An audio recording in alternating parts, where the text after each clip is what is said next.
Ash was born in Blackthorn City, in the Johto region.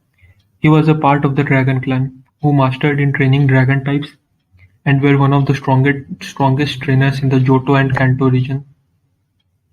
Ash enrolled in the Dragon Academy since he was 5 years old, and in the 5 years he participated in lot of tasks and training programs designed for Dragon Masters. In the end he was able to graduate the training school at 10 years, however his grades were really low, as he was considered to be someone without any special talent, unlike most of the people in the Dragon Clan, like the champion Lance and the gym leader Claire. When Ash graduated, he had the chance to begin his Pokemon journey, and to do that, everyone has to go to the Dragon Shrine to get the starter from the Elder. Ash did this as well. He went to the Dragon Shrine to meet the Elder of the village. He invited Ash and told him to take a seat. As he did, the Elder began explaining to Ash why his grades were so bad in the exams, and because of this, the other council members recommended that Ash should not be given a starter and should spend about 2 more years in the academy fixing his holes. Ash told the Elder that his battling prowess is the only thing that matters, not grades in the academy, and he is absolutely ready to go on his journey. The Elder tells him that although he believes that Ash could excel despite his bad performances, the council members have not approved Ash to get any starter, such as the typical Dratini or other Dragon-type starters that the usual graduates get. Ash tells the Elder to trust him and just give him any Pokemon that he has with him, as he will excel despite not having a pure Dragon type. The Elder hesitates for a bit, but then tells Ash that this will only make things harder for him, as the only Pokemon he has is not something that he would recommend to the beginning trainers.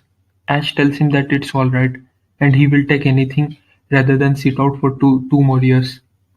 The Elder hesitantly takes out a Pokeball and releases a Larvitar. But there is something odd about this Larvitar. Instead of the color of its eyes being red like the regular Larvitars, it's green, and so is its stomach. And it appears to be much smaller than the regular Larvitar.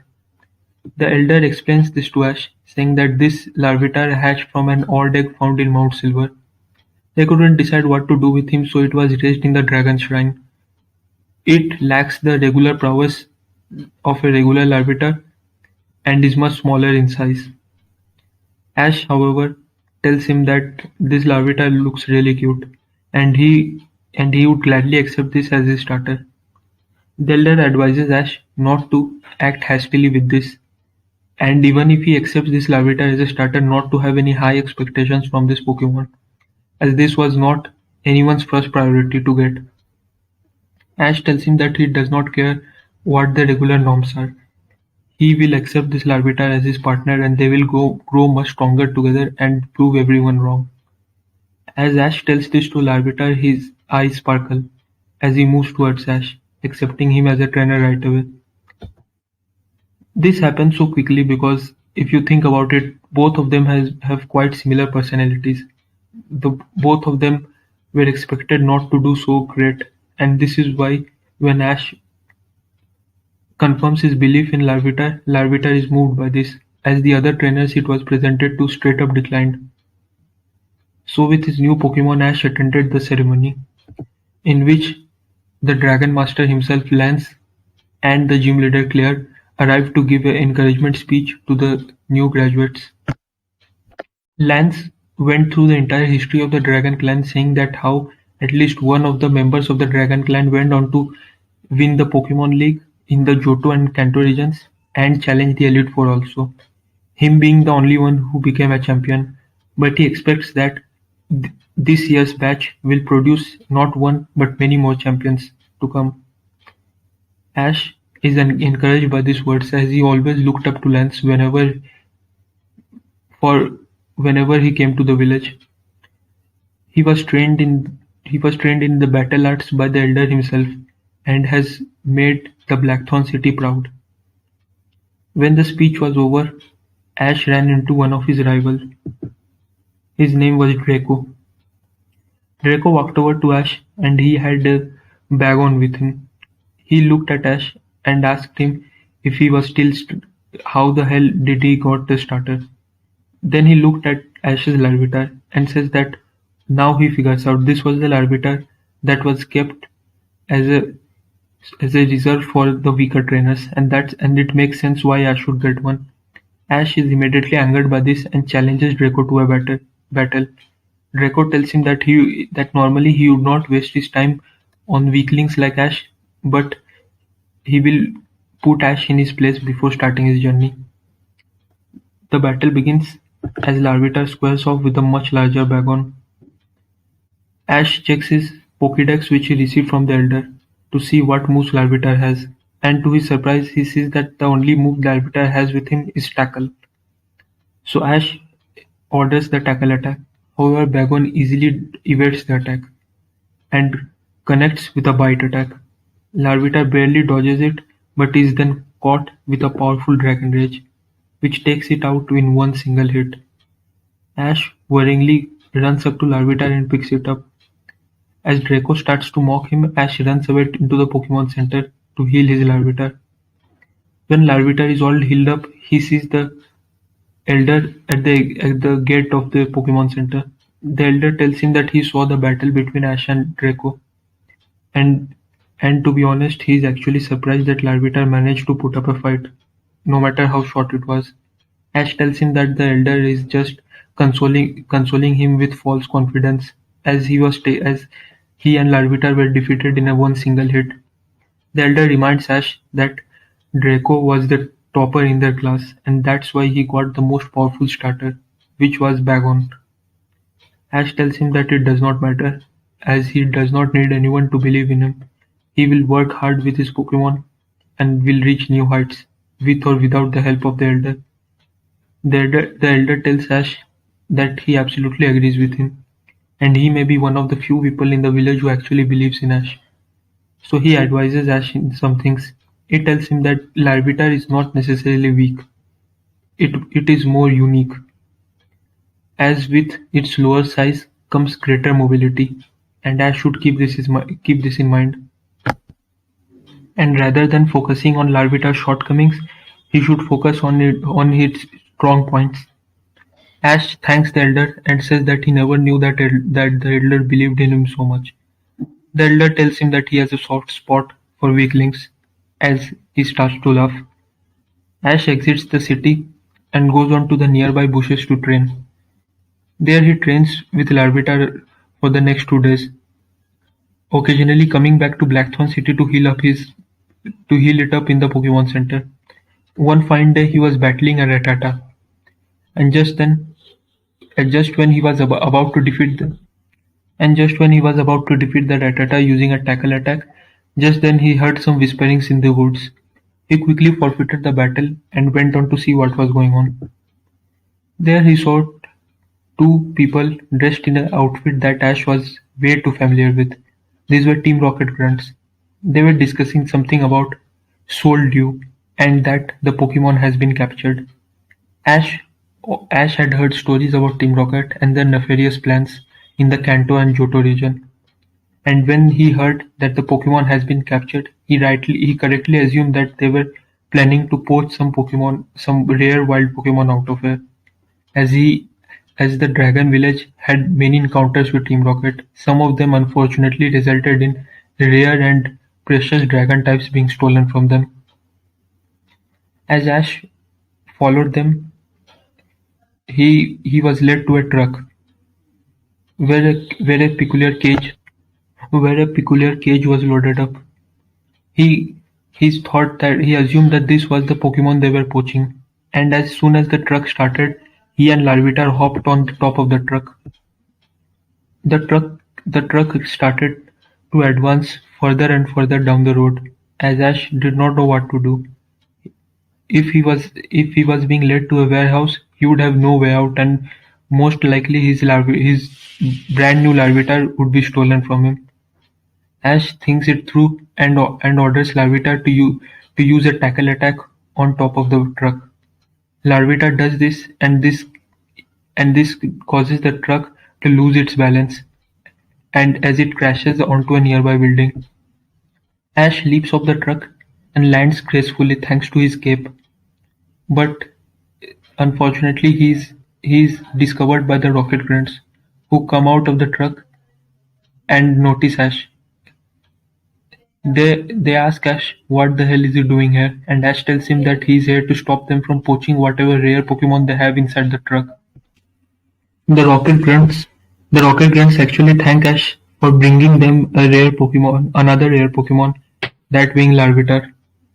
As they send out Zubat and Grimer, Ash immediately realizes that this is a grave situation, as he is far away from home and now he is locked in a battle, essentially, which is basically a 2-on-1 against possibly much stronger opponents than his Larvitar.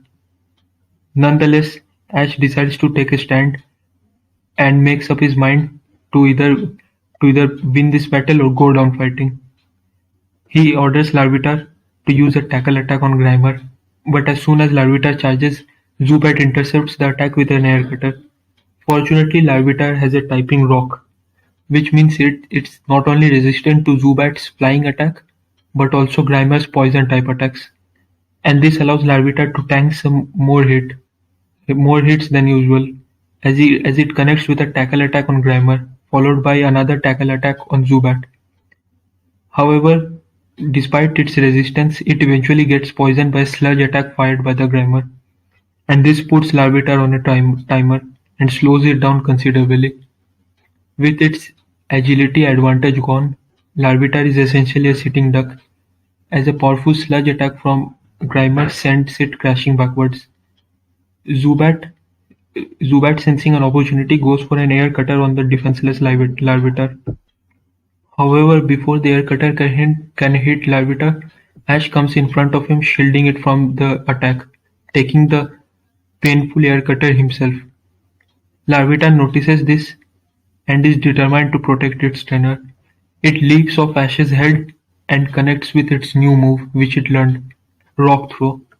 Rock Throw hits Zubat and immediately takes it out because of being super effective on Flying type. However, this was the last amount of energy Larvitar could muster, as it falls down, completely damaged from the poison. The Rocket Grunts applaud Ash for taking out one of their Pokemon, but tells him that this is where it's all over, as they order Grimer to use a sludge attack. Just then, a Totodile comes out of nowhere and connects with a water gun on Grimer, taking it out. The Rocket Grunts are completely bewildered by who attacked them, and in hurry, they recall Grimer and start to retreat, thinking that this may be a strong trainer. As they run off, a young boy, red-haired, walks up to Ash. He calls Ash a weakling for allowing Team Rocket to get the better of him.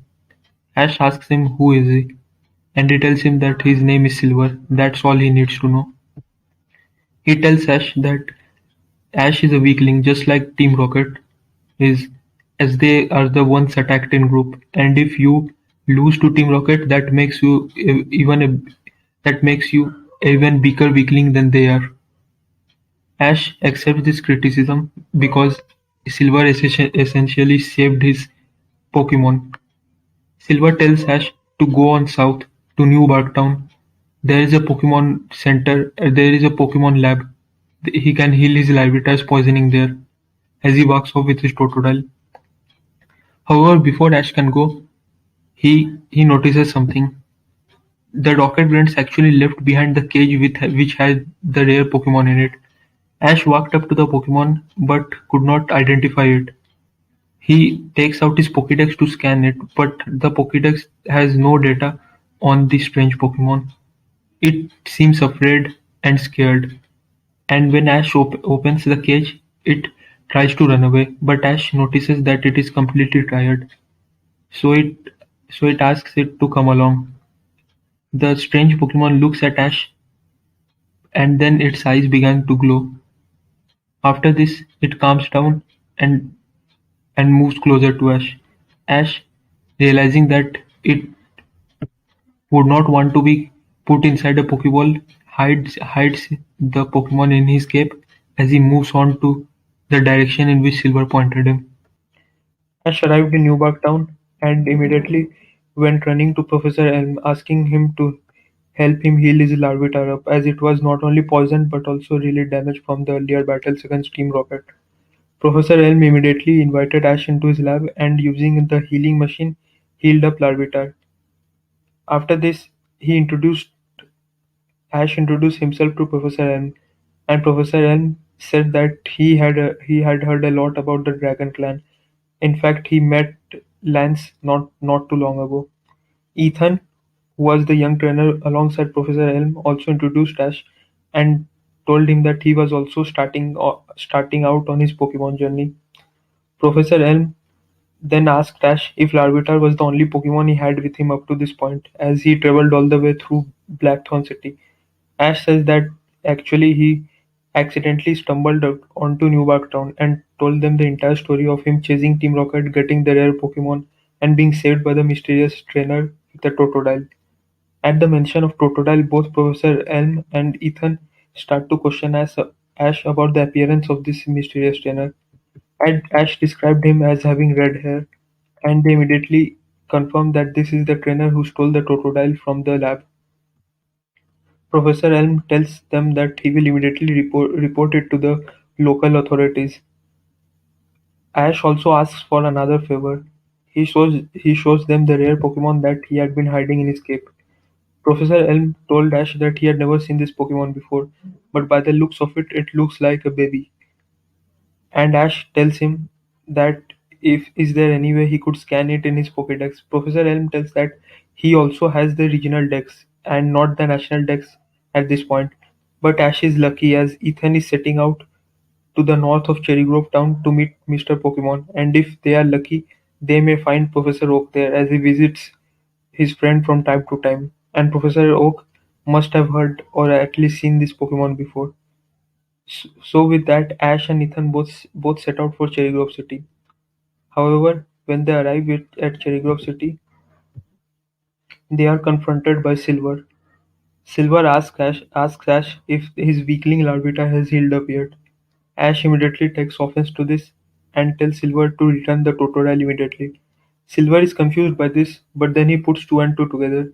He saw Ethan at the lab before, so he assumes that they both are here to catch him and take him to the local authorities. He immediately sends out Totodile to defend himself and tells Ash, is this a way to treat someone who just saved your butt? Ash tells him that Silver also stole a Pokemon, so that makes him no different than Team Rocket. Silver contradicts this and says that because Team Rockets are weaklings, they don't deserve a Pokemon. He, on the other hand, is going to be the strongest trainer in the world, so it makes sense for him to have such a strong Pokemon in Totodile. Ash is about to battle him, but Ethan tells him to stay back, as he will take Silver on himself. He sends out his Cyndaquil, and although Cyndaquil puts up a valiant effort and manages to hurt Totodile a couple of times, the water advantage is just too much, and Cyndaquil is taken down by a water gun. Silver then turns his attention to Ash and the rare Pokemon he has with him. He tells him that he cannot believe he let this opportunity pass away, but if Team Rocket was indeed going to poach this Pokemon, there must be something very special about it, and that's why he is going to take it away. Larvitar immediately steps in front of the Pokemon, wanting to defend it, but is immediately taken down by the much more powerful Totodile. As Totodile starts to beat on Larvitar, the rare Pokemon starts to rise up and glow. With a bright purple flash, it sends both Totodile and Silver flying away. Ash shields Larvitar from the attack, and when Silver runs away, both he and Ethan look at the Pokemon confused. It is really tired after exerting so much energy, and Ethan tells him that they should go to the Pokemon Center before going any further. After they heal up in the Pokemon Center, they continue their journey onto Mr. Pokemon's house. There, Ash catches a male Nidoran, and Ethan catches a Panpy. After walking for a few more minutes, they arrive at Mr. Pokemon's house, and luckily, Professor Oak is also there. Prof- Mr. Pokemon gives both Ash and Ethan a Pokemon egg to hold on to. as he needs to conduct an experiment to see whether eggs hatch while traveling with trainers. Ash introduces himself to Professor Oak and asks him about the rare Pokemon he has with him. Professor Oak tells him that this Pokemon looks like the legendary Pokemon of Hoenn, that being Latias. However, it is still really young, and that's why it has trouble unleashing its true power. He advises Ash to catch it and keep it with him until he finds what to do with it. However, Ash tells him that it's not really fond of going into the Pokeballs as it was captured in a cage. Professor Oak tells him that it's alright and gives him a odd looking Pokeball. He tells him that this is a friend ball and this is specially designed for those Pokemon who would not want to stay in normal Pokeballs. Ash tests this and offers Latias to go inside, and the warm feeling coming from the apricot-made Pokeball immediately convinces Latias to go inside, making it Ash's third official Pokemon, excluding the egg. Professor Oak tells Ash and Ethan to visit Kurt in Azalea Town, as he is the one who is master in making Pokeballs out of apricorns. He also tells him that he will be heading off to Goldenrod City to attend his radio show. And after this, Ethan also tells Ash that he will take this Pokemon egg back to Professor Elm to examine it, and and he possibly meet Ash again in Violet City after they both have had their gym battles. Ash accepts this challenge and bids farewell to Ethan, heading off to Violet City. However, once again, as he arrives to Violet City, he is met by Silver. Ash is on his guard, but Silver tells him not to worry about it, as he is in a foul mood and would not want to waste his time on weaklings like Ash. Ash asks him what happened, and he tells him that when he went into the Sprout Tower for training, he was rejected by the elders, saying that he did not have a pure heart. He calls all this a bunch of hoopla and leaves, going in going west towards the next town, as he already had his gym badge. Ash thinks about it, and after considering the fact that he lost his last battle against Silver pretty badly, he thinks that he needs to train, and that's why he goes on to the Spout Tower. There he meets the Elder, and after watching Ash and his Pokemon for a while, the Elder comes to the conclusion that Ash has a pure heart and thus deems him worthy of his training. He tells him that this training will involve three phases, and this would take a while depending on the talent Ash has. So if he wants to withdraw right now, he could just do that. Ash, however, being honest with himself, knows that he needs this training to get his Pokemon to the next level, or there is no way he can win the gym badge. So he agrees to this. Over the next few days, Ash enrolls in a rigorous training camp, going up and down the Sprout Tower every day to toughen up himself and his Pokemon. The first test is against the Elder's Bellsprout. The Elder tells Ash not to use any long-range attacks and try to hit Bellsprout using physical attacks, close-range attacks only. So Ash sends out his Nidoran and Larvitar, and they both try to hit Bellsprout. This goes on for 2 days, and finally they are both able to defeat Bellsprout in straight hand-to-hand combat. After this, the next test is against the Elder's Weeping Bell, and this is of long-range attacks. They both engage Weeping Bell using Poison Sting and Rock Throw respectively, and this also takes 2 days before they are each able to defeat the Weeping Bell. Their final test is against Victory Bell, and this time Latias is allowed to join in. And this is a real tough one, as their test is to defeat Victory Bell in a straight up battle. Everything allowed. And although this takes a while, 3 days to be exact, they are finally able to bring down Victreebel. And after this, the Elder tells Ash that his training is complete and also gives him a Soothe Bell for his reward. After this training, Ash finally goes on to challenge Faulkner, the gym leader of Violet City. Faulkner accepts this challenge and tells Ash that this will be a 3-on-3 battle.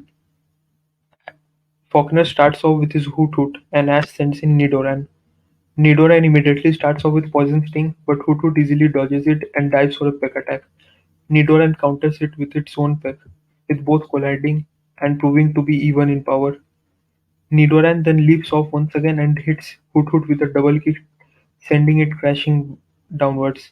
He follows it up by using a Horn attack which takes Hoot out. The next Pokemon that Faulkner sends out is Doduo. Nidoran starts off starts off with Poison Sting, but Doduo is easily able to dodge and connect with a Peck attack. Nidoran once again tries a Peck attack of its own, but is once again dodged and intercepted. The speed advantage proves to be too much, and after battling two opponents, Nidoran is finally taken out. However, Ash congratulates it and tells it that their fruits of training had finally paid off. The next Pokemon Ash sends out is his Larvitar. Larvitar immediately goes for Rock Throw. However, Doduo jumps up and tries to connect with a Jump Kick. Ash also orders Larvitar to jump up, and this is once again the result of their training with Bellsprout. Jump Kick misses and causes huge damage to Doduo. Larvitar follows this up by a powerful Rock Throw which takes down the Flying type.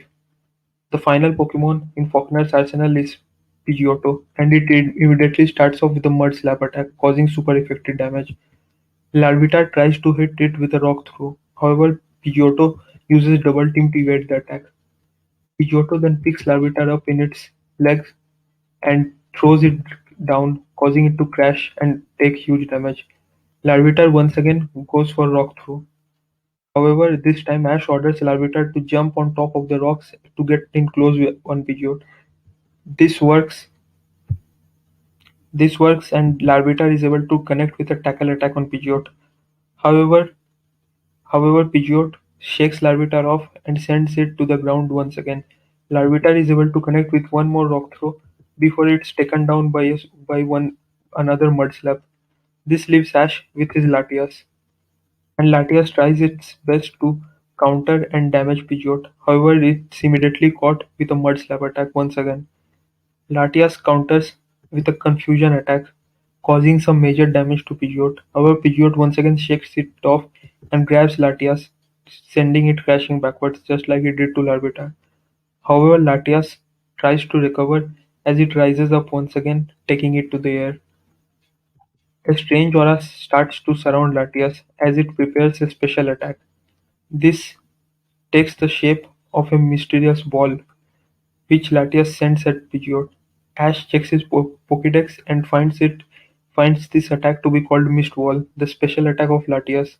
Although it's still not in its full power because of Latias being so young, it is able to hit Pidgeot and cause major damage. And this takes down Faulkner's last Pokemon and gives Ash his first ever gym battle victory and the Zephyr badge. Faulkner congratulates Ash and tells him that he should head to Azalea Town next, as he is confident that Ash will be able to beat the next gym leader as well. Ash thanks him and asks Faulkner for a rematch once he has a full team. Faulkner gladly agrees to this and tells him that he hopes Ash goes on to win the Pokemon League. After winning the Zephyr badge, Ash healed up in the Pokemon Center and the next day he was ready to set off for Azalea Town. However, before he could do so, he noticed a lot of commotion in the exit of the city. There he saw a large number of rocket grunts piling up and heading towards the western route. Ash decided that it is best to follow them, as the last time he encountered rocket grunts they were actually poaching Latias. So he followed them to a place which he had never seen before. This was the Ruins of Alph. Everything here seemed old and broken. However, there were small tunnels and caves all around the place, and Ash theorized that this must have been the reason why Team Rocket was here. They probably wanted some rare gem or artifact, or who knows, even a Pokemon inside the caves. Ash started to survey the area even further, careful not to be noticed by the Rocket Grunts, as there were too many in numbers and Ash would have a really difficult time fending all of them off at once. And who knows, maybe there would be some higher ranking official with much higher leveled Pokemon than his current party. So Ash hid behind some rocks and started to survey the whole area. Then he heard some huge explosions going about somewhere far away.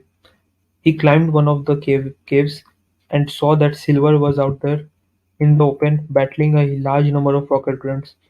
He had a Zubat and a Ghastly alongside his Totodile, and from what it looked like, he was pushing back a large number of rocket grunts and their Pokemon. Ash thought that this would be a perfect distraction to sneak in one of those caves to see what this was all about. As he saw the top of the caves, he figured out that all of the caves were actually interconnected. So this would give him perfect stealth to look around the area and find exactly what Team Rocket was looking for here. Snuck into one of those caves and found that it was actually a ruin, which seemed like an old temple. As he walked around the abandoned ruin, he felt someone walking behind him. As both him and Larvitar looked behind them, there was nothing. A small hole in the ground. Ash was suspicious as to what it was, but before he could look down in the hole, a, s- a swarm of unknown Pokemon started to attack him. He scanned his Pokédex to find out that these Pokemon were known as Unknown, and they preferred to live in ancient caves. No one knew what their origin was, but all he knew was they were psychic types. Ash Ash sends out Larvitar to battle them out, and although Larvitar is able to take out a couple of them, they keep coming and coming. So he sends out both Latias and Nidoran to assist Larvitar, and although they were able to take out the first horde fairly easily, a second horde started to come from the cracks of the cave, and this seemed like an endless array of Pokemon were attacking them all at once. And despite their best effort, it looked like they were about to be overwhelmed. Just then, a Sudowoodo came in out of nowhere and with a powerful rock slide attack cleared the Yunon and chased them away. Ash was surprised as to who would follow him inside this ruin, but to his relief it was not a Team Rocket friend. Instead it was his friend Ethan. Ethan told Ash that he just arrived in Violet City to challenge the gym, but he saw Ash chasing after Team Rocket, so he decided that it would be a good idea to follow Ash as he might need some help here, and from the looks of it, he was right. Ash thanks him and asks him where did he catch that Sudowoodo. Ethan tells him that actually he caught it while on his way to the ruins, as Sudowoodo looked like a really powerful Pokemon, and this just confirms it. Ash congratulates him on his new party and asks where they should go next. Ethan tells that whatever Team Rocket is looking for must be in the center of the ruins, and that means they have to travel travel really deep into them.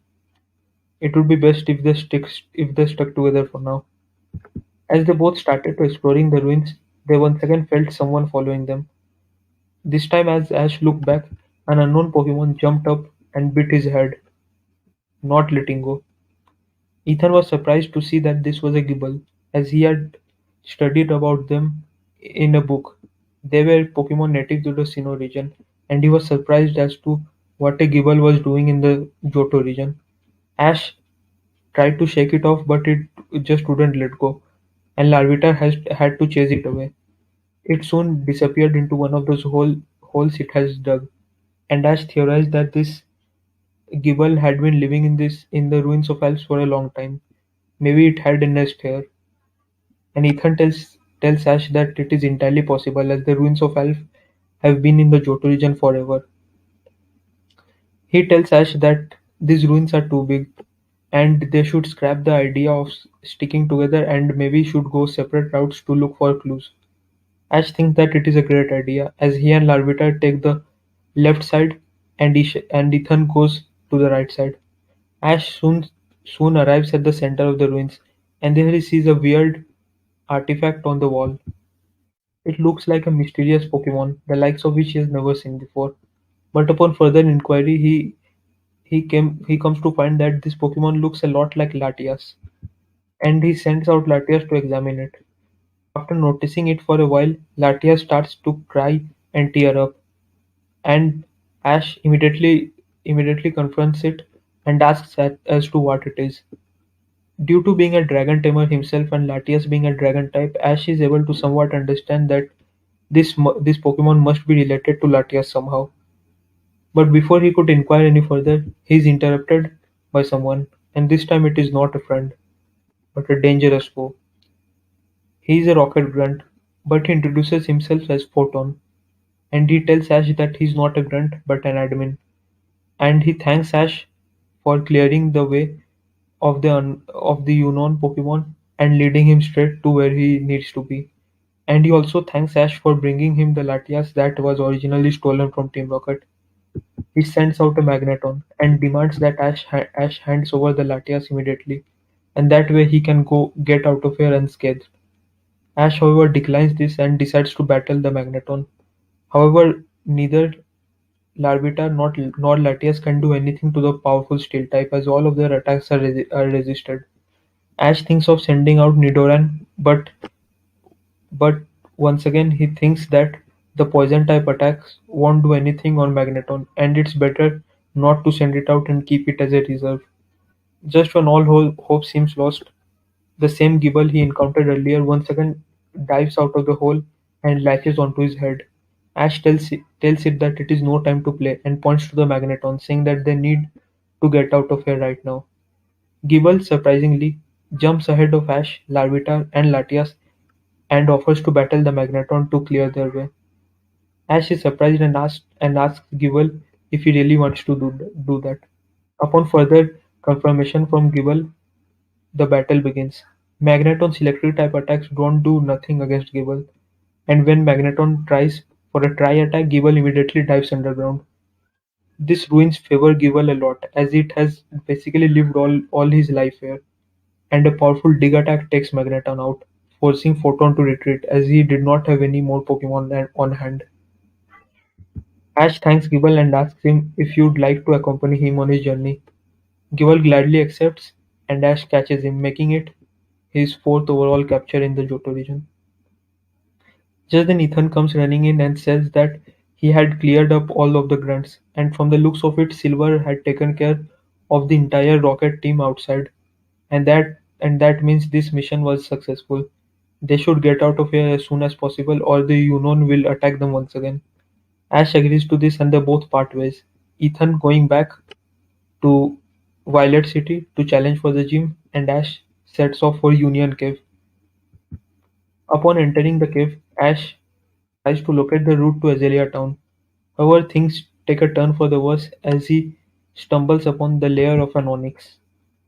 The rock type is not happy at all to see Ash there, and the red outfit Ash is wearing further infuriates the rock snake Pokemon, and it decides to attack Ash. Seeing that Larvitar and Latias were both tired from battling, and it would not be a great idea to send in Gible as it has just battled the Magneton, Ash sends out his Nidoran to battle the Onyx. And just as he expected, Onyx is proving too much for Nidoran, and it looks like they have to retreat, or possibly give the Onyx some food to lure it away. However, Nidoran is against the idea of retreating, as Ash's personality has definitely rubbed off on it, and in a determination to defeat the Onyx, Nidoran evolves into Nidorino. This covers the power advantage, and a powerful double kick puts Onyx down. Onyx is not out, but it is tired enough for Ash to throw a Pokeball and catch it, making it his fifth Pokemon overall, excluding the. After this, the the path through the Union Cave is fairly simple, and is able to reach Azalea Town sooner than he would ordinarily have, as he found a shortcut. Upon reaching Azalea Town, he immediately heals up his Pokemon at the Pokemon Center and decides to challenge the gym right away. He meets the gym leader Bugsy and challenges him to a battle. Bugsy gladly accepts this and tells Ash that this would be a 3-on-3 battle, with only the challenger being allowed to switch Pokemon. The battle begins, and Bugsy sends out his first Pokemon, Spinarak, and Ash goes with his newly caught Onyx. And this is a complete mismatch, as when Spinarak tries to bind Onyx with a string shot, Onyx easily breaks through it and connects with a rock throw.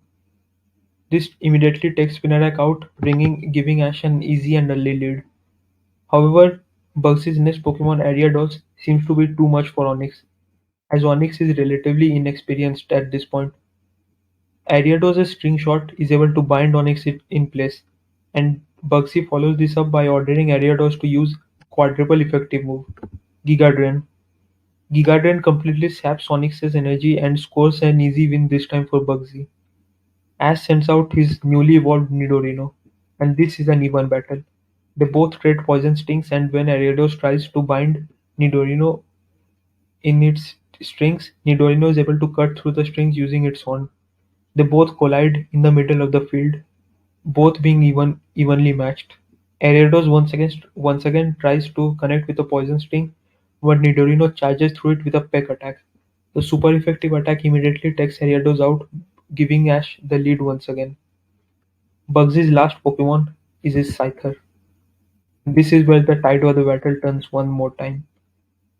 As Nidorino tries to connect with a peck attack, Scyther flies upwards, and then it uses Sword Stance. This boosts its physical attack, and this is immediately proven as Scyther strikes with an X-Scissor.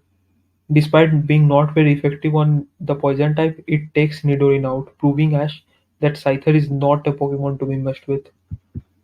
Ash's last Pokemon is his trusty Larvitar, and Larvitar has a difficult time dealing with the speed and the enhanced attack of Scyther. However, due to its small size, it is able to hide behind the trees and attack from behind. A sneak rock throw by Larvitar is immediately cut down by Scyther using X Scissor, and this is where Ash realizes that he cannot win this battle on type matchups alone. He thinks about forfeiting the battle, but then he realizes that nothing good come out of it, as he cannot use Latias, and Gible is too inexperienced to battle a Pokemon like Scyther. So this first chance is his best chance after all. So he decides to use the battlefield against Bugsy himself. He notices a lot of cobwebs lying around and thinks that this is his best shot and at connecting a direct hit from Scyther on Scyther and slowing it down. He orders Larvitar to use Rock Throw on the strings, and this causes the rocks to bounce off in awkward angles, difficult for Scyther to predict. And Scyther is immediately hit by the rocks and brought down. Ash follows this up by ordering Larvitar to jump on one of those strings, and this acts as a trampoline as Larvitar is sent upwards and is able to connect with a tackle attack on Scyther. Scyther shakes Larvitar off and connects with an X-Scissor. However, Larvitar is able to hold on, barely. Scyther once again tries to retreat and connect with another attack. However, Larvitar is ready for this. He correctly intercepts Scyther's movement and dodges by hiding behind the trees. When Scyther starts to cut down the trees, this gives Larvitar a chance to connect with with Scyther with a powerful rock throw attack. As being a bug and flying type, this attack is too much for Scyther to handle, and he is knocked out, giving Ash the victory and his second gym badge, the Hive badge.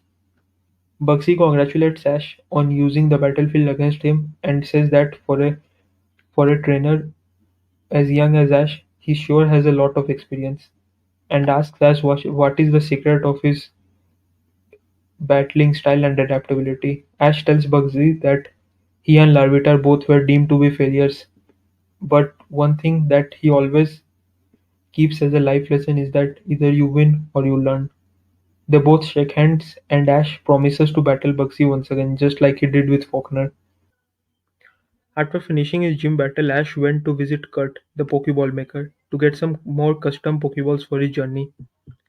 To Ash's surprise, Kurt turned out to be a grumpy old man, completely different from Professor Oak when he asked about Pokeballs. He told Ash to run some errands first.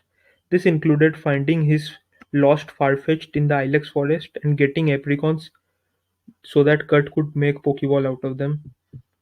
These two errands proved to be very time consuming for Ash, especially chasing the mischievous Farfetch'd all around the forest. And although he was able to complete the tasks and receive the heavy ball, lure ball, and net ball, his journey to Goldenrod City was delayed, and by the time he arrived, it was dark and the gym was closed. While outside the gym, he was approached by a young trainer named Vincent, who informed Ash that the gym won't be reopening until tomorrow, as he already had a battle against the gym leader, and after 3 tries, he was finally able to win this badge. But he offers Ash another alternative. He instead offered Ash to join him in participating in the underground Pokemon tournament, where the winner would get a rare stone. Ash, intrigued by this and wanting to have a good battle after such a long journey, accepts this as they head to the tunnel.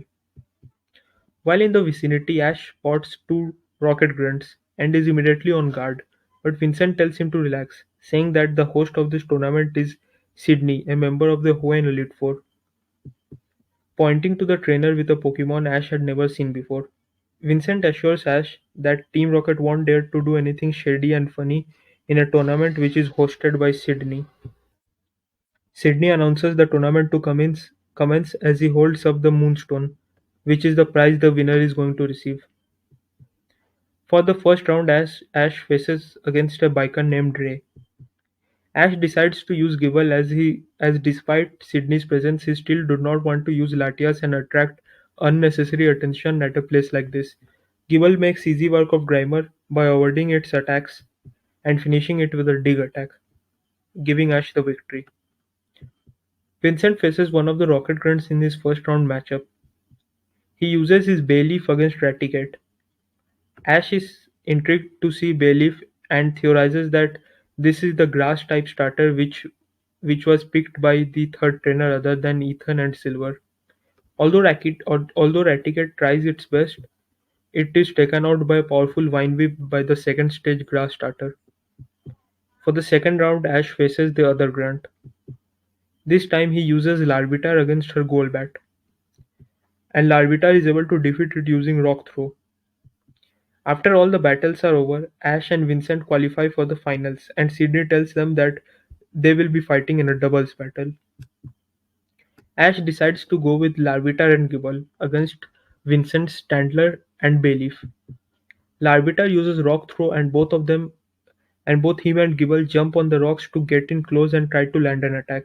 This is of course Larvitar's patent maneuver against stronger opponents who are master at using long range attacks, and this also applies to Stantler and Bayleaf.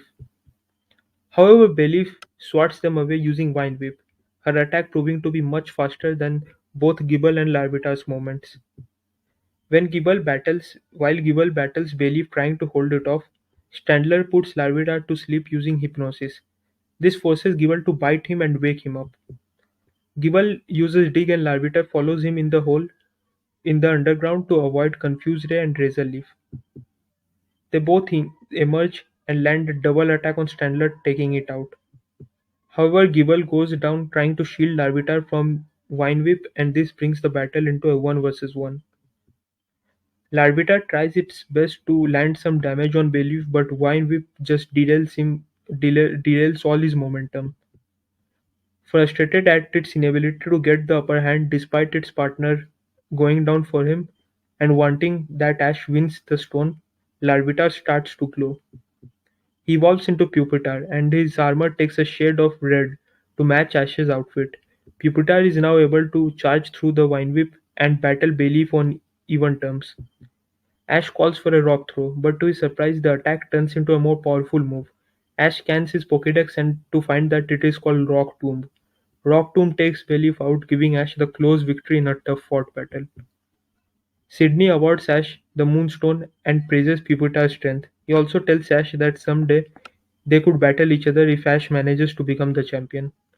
Ash is completely thrilled by this and tells Sydney that maybe he would visit Sydney in Hoenn to train sometimes. Sydney laughs at this as he gives Ash the Moonstone before heading out. Vincent congratulates Ash and offers to help him train for Whitney, as he had knowledge of her battling style. So after a day of training, Ash alongside Vincent arrives at the gym to challenge Whitney, who accepts his challenge excited to battle another trainer from the Dragon Clan. Ash theorizes that this must mean that Draco has already won his plane badge from Whitney. The battle starts off with Ash's Nidorino versus Whitney's Nidorina. It's an even battle with both Pokemon landing some decent damage on each other. However, once Nidorina uses Attract to immobilize Nidorino, it is an easy victory as Nidorino is taken out by a flurry of attacks. Ash sends out Latias next, and Nidorina is not able to land any meaningful offense on the Psychic Dragon type. Latias takes the win with a Dragon Breath, making the battle even. Clefairy is out next, but unfortunately for Whitney, her metronome attacks results in nothing but a splash. This gives Latias a chance to charge up a Mist Ball, which takes Clefairy out, giving Ash the lead. Whitney's last Pokemon is Miltank, and Ash tries to recall all the moves that Vincent told him about. He orders Latias to fire off a Mist Ball, but to his surprise, Miltank counters it with a Shadow Ball, and this was not one of the moves that Vincent had warned him about. And this proves that Whitney had made some major improvements to Miltank's arsenal. Being a ghost type move, Shadow Ball overpowers Mist Ball and connects on Latias, doing a good amount of damage. Miltank charges off with a rollout, and Ash is prepared for this attack. He orders Latias to fly up and dodge, but Miltank once again surprises him. Miltank rebounds off the wall and hits Latias with the rollout, causing more damage, as the momentum from hitting the wall increased its rolling speed instead of decreasing it. Latias is able to connect with a Dragon Breath midair, which does some decent damage but fails to paralyze Miltank, and it is nowhere near to slow the speed of the rollout.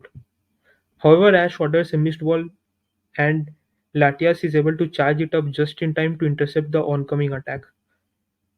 This works as the Psychic type attacks stops the rollout in its tracks, and is able to overpower it, sending Miltank crashing backwards, stopping the chain.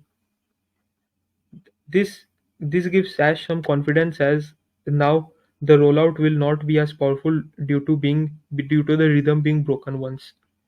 However, Miltank uses Mildrain to heal herself, and thus making all of Latia's attempt basically useless. And now Latias has used up her three mist balls and is not able to muster enough psychic energy for a fourth one. This allows Miltank to get the victory with another Shadow Ball, bringing Ash down to his final Pokemon. Ash sends out his newly evolved Pupitar. Miltank once again charges with a rollout attack, but Ash, knowing that the first one will be the weakest one, orders Pupitar to intercept it with a takedown. Pupitar overpowers Miltank. Pupitar overpowers Miltank and sends her flying. Miltank is able to rebound off the wall once again, but Ash is prepared this time. He orders Pupitar to use Rock Tomb. This not only does huge damage to Miltank but also lowers Miltank's speed, thus rendering the rollout useless, as without the speed, rollout is not able to muster enough strength to damage a defensive wall like Pupitar. Whitney orders Miltank to charge up a Focus Punch, and Vincent immediately tells Ash to break Miltank's focus, as this would allow Miltank to flinch. But Ash makes no attempt to stop it. To Whitney's great surprise, he tells Pupitar to use Endure and brace itself for impact. Whitney takes this bait, and although Focus Punch does a massive damage, Pupitar is able to barely hold on due to using Endure, and this gives Pupitar a chance to use his newest move. This is Payback, which deals double the damage due to Pupitar having absorbed an attack right before this. This powerful move takes Miltank out in one hit, not allowing it to use Milk Drink to heal up once again. And this gives Ash the victory in his third gym battle. Whitney congratulates Ash and gives him the plain badge. She also tells him that he is only one of the three trainers this year that has been able to win the badge in a single attempt. Ash asks her who the other two are, but she refuses to answer, saying that that's a secret and maybe Ash will meet them in the Pokemon League.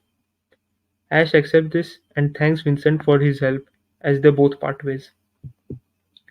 This is Ash's third badge, and this brings him one step closer to participating in the Pokemon League. After resting for the day at the Pokemon Center, Ash was ready to set off for Acutrix City, but he decided to pay Professor Oak a visit before leaving. Professor Oak was of course visiting Goldenrod City for his daily broadcast. He went to the Goldenrod radio tower to meet the professor and told him all about the Pokemon he had caught. Pupitar's unique appearance and Latias's growth were also brought up. At this point, he also linked his Pokédex to Professor Oak's ranch, meaning that any extra Pokemon he catches from here on now will be automatically transported to Professor Oak's ranch. As they were talking, the Pokemon egg Ash had begun to shake, and he immediately took it out, and right before their eyes, It hatched into a Trico. Professor Oak was shocked and delighted to see that the egg was a Hoenn starter all along, and Ash scanned it using his national dex and was overjoyed to find that this was a grass-type Pokemon. That's right, not a water type, grass type. Professor Oak suggested that the national park, which was located right between Ecruteak and Goldenrod, would be a great place for Trico to get used to the climate. So Ash, alongside his new Pokemon, went to the park and Trico was really comfortable with the surroundings. Despite being newly hatched, it had a great appetite for battle and started picking fights with the wild Pokemon in the grass.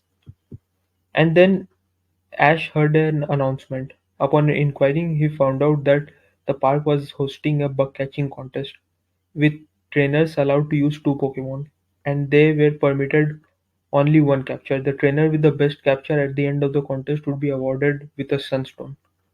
Ash, deciding that it would be really cool to add a Sunstone to his existing collection of Moonstone, decided to enter the contest.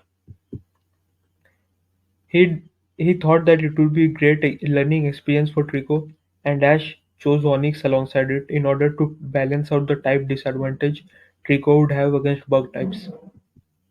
They encountered a Butterfree and Trico started to battle it immediately, with some occasional assistance from Onyx. But before Ash could catch it, they heard a lot of panic and commotion on the other side of the park. Some wild flying Pokemon appeared to have invaded the park and were attacking Pokemon and trainers alike. Ash scanned them in his Pokédex to find out that they were Skarmory. Ash realized that because every trainer here was a bug catcher, their Pokemon wouldn't stand a chance against the steel flying types, so he decided to try and hold them off all by himself. Onyx was able to intercept two of them, and although it was having some trouble, this gave the park rangers necessary time to evacuate the trainers and the bug catchers.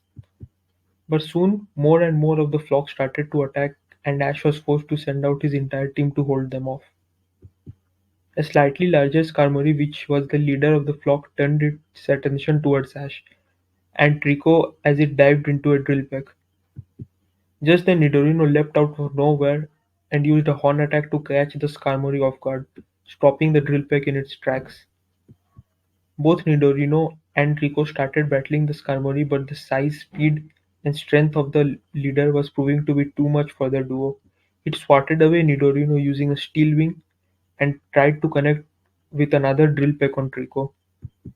Ash grabbed onto Trico and jumped out of the way to save Trico from the impact, and this resulted in the Moonstone in his bag to roll out and roll towards Nidorino. A bright flash of light covered the area as Nidorino made contact with the Moonstone, and when it was over, Nidoking emerged ready for round 2. Now being even in power, Nidoking was able to go head to head with Skarmory. After a tough battle, he was able to bring down Skarmory, but with but it continued to battle despite being too tired to fly, and more of the flock started to swarm on Nidoking, who was also tired after such a long and hard battle. Ash, knowing that as long as their leader will be standing, the flock will continue to attack. So he throws his heavy ball, which specialized in catching steel types. And this worked as soon as and this worked as the leader's Karmory was captured soon enough. And after this the flock immediately retreated, not having a head to lead. The heavy ball disappeared as the Pokemon was sent to Professor Oak's ranch, just as he said it would. Ash then arrived at Ecruteak City, but found out that the gym leader was busy dealing with Team Rocket, so he decided to explore the city. He went to the Kimono House and met the dancing trio. They challenged Ash to a 3-on-3 battle, and the prize being a Soothe Bell if he wins. Soothe Bell is an item which helps to calm a Pokemon and make it friendly. Ash decided that this would be a handy item to have, so he accepted the challenge. He sent out Pupitar, Gible, and Trico against the evolution trio of Flareon, Jolteon, and Vaporeon. Gible and Pupitar are basically bros right now, and they are very adept at battling together. So they storm through Flareon and Jolteon while Trico is having a bit trouble dealing with Vaporeon despite having the type advantage because it's newborn. So all three soon join to take it out, giving Ash the clean sweep and clean sweep victory and the Sooth Bell with it. Ash then visits the burnt tower, a historical site about which he had read, but the priest of the tower refused him the entry, saying that a thug had entered the tower in search of the legendary beasts, and until the gym leader comes back, no one was permitted the entry due to safety reasons. Ash tells the priest that he could help, and although the priest is unsure at first, he allows Ash to enter after seeing his gym badges, although he said that he will be going inside with Ash, alongside Ash. Ash and the priest enter the tower, and Ash spots a Pokemon that he has never seen before. Ash thinks that this is a dragon type, but the priest corrects him saying that this is a common misconception. This Pokemon is actually Dunsprance, and it's a normal type. It has been living in the tower ever since its birth, and knows every part of the old structure. The priest asks it to show where the intruder went, and Dunsprance leads them to a much lower level of the tower. They spot a man wearing odd-looking clothes. The priest refers to him as Yusin and tells Ash that this man was supposed to be the gym leader of their city before he betrayed them and joined Team Rocket. Yusin wants the priest not to mention his name ever again, and also wants them not to interfere with his plans, or it won't end very well for them. Ash tells the priest and Dunsparce to stay back as he will handle this. As Yusin sends in his Kadabra and Ash goes with his newly evolved Nidoking, and despite being at a type disadvantage, Nidoking proves to be too much for Kadabra, and it takes it out with a Mega Horn. However, all this commotion leads to the legendary beasts, them being Raikou, Suicune, and Entei, to be awoken, and all of them immediately flee in opposite directions. Yusin is absolutely irate at this and tells Ash that he will pay dearly for thwarting his plans before he escapes. Due to due to the battle, most of the tower is destroyed, and the priest tells Ash that having lost its home, Dunsparce wants to travel alongside Ash, as it enjoyed watching the battle and wants to watch some more battles. However, when Ash tries to throw a Pokeball, it deflects it using its tail. So Dunsparce is not an official member of Ash's team yet.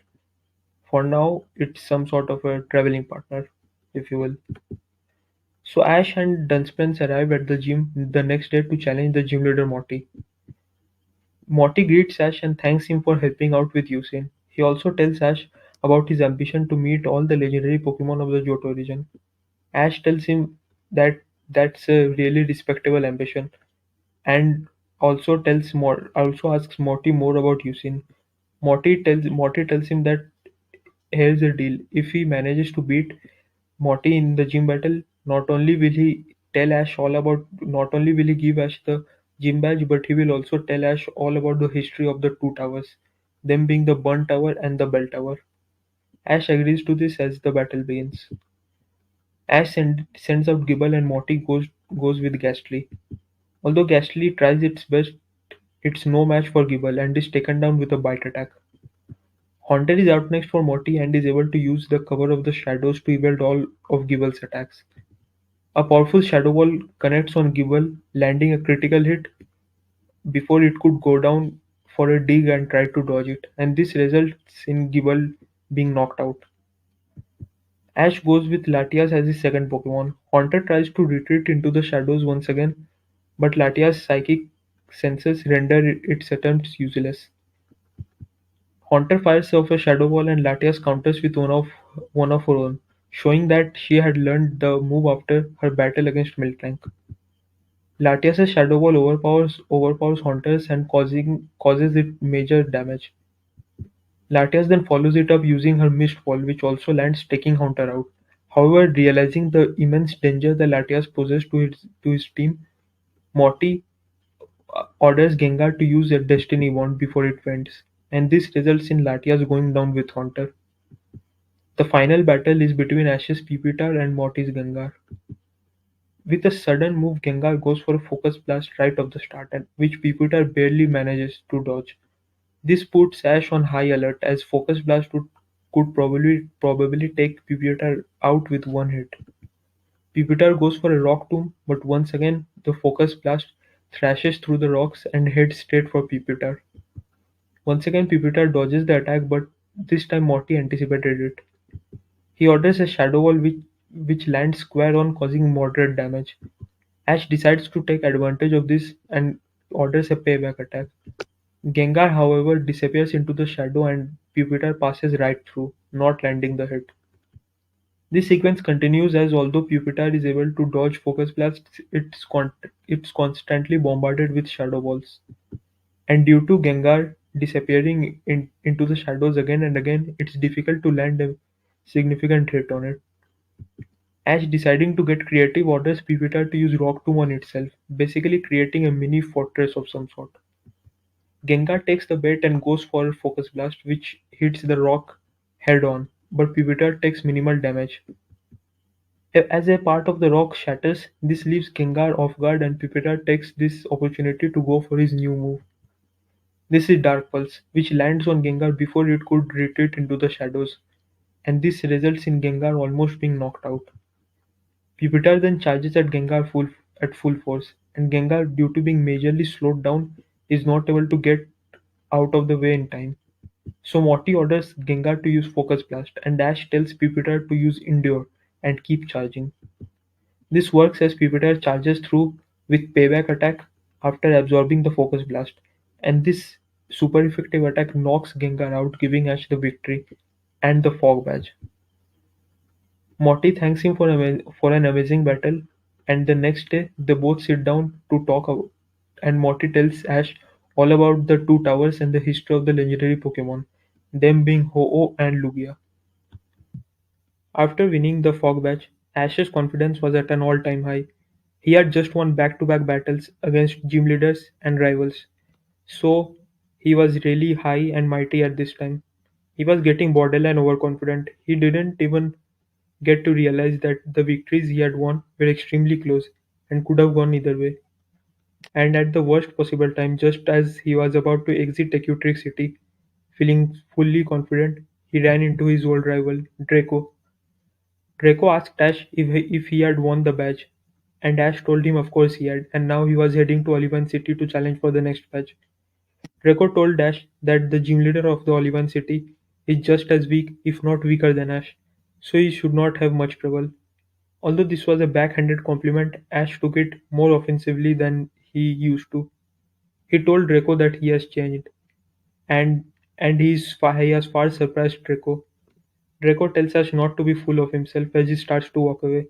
Ash, however, calls him a coward, saying that if he's so elite and if he's so good, why doesn't he accept his challenge right here and now?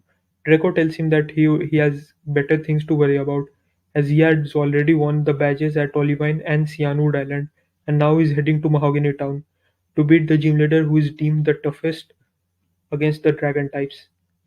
Ash tells him that he is a no good junkie who always relied on his natural strengths rather than working hard.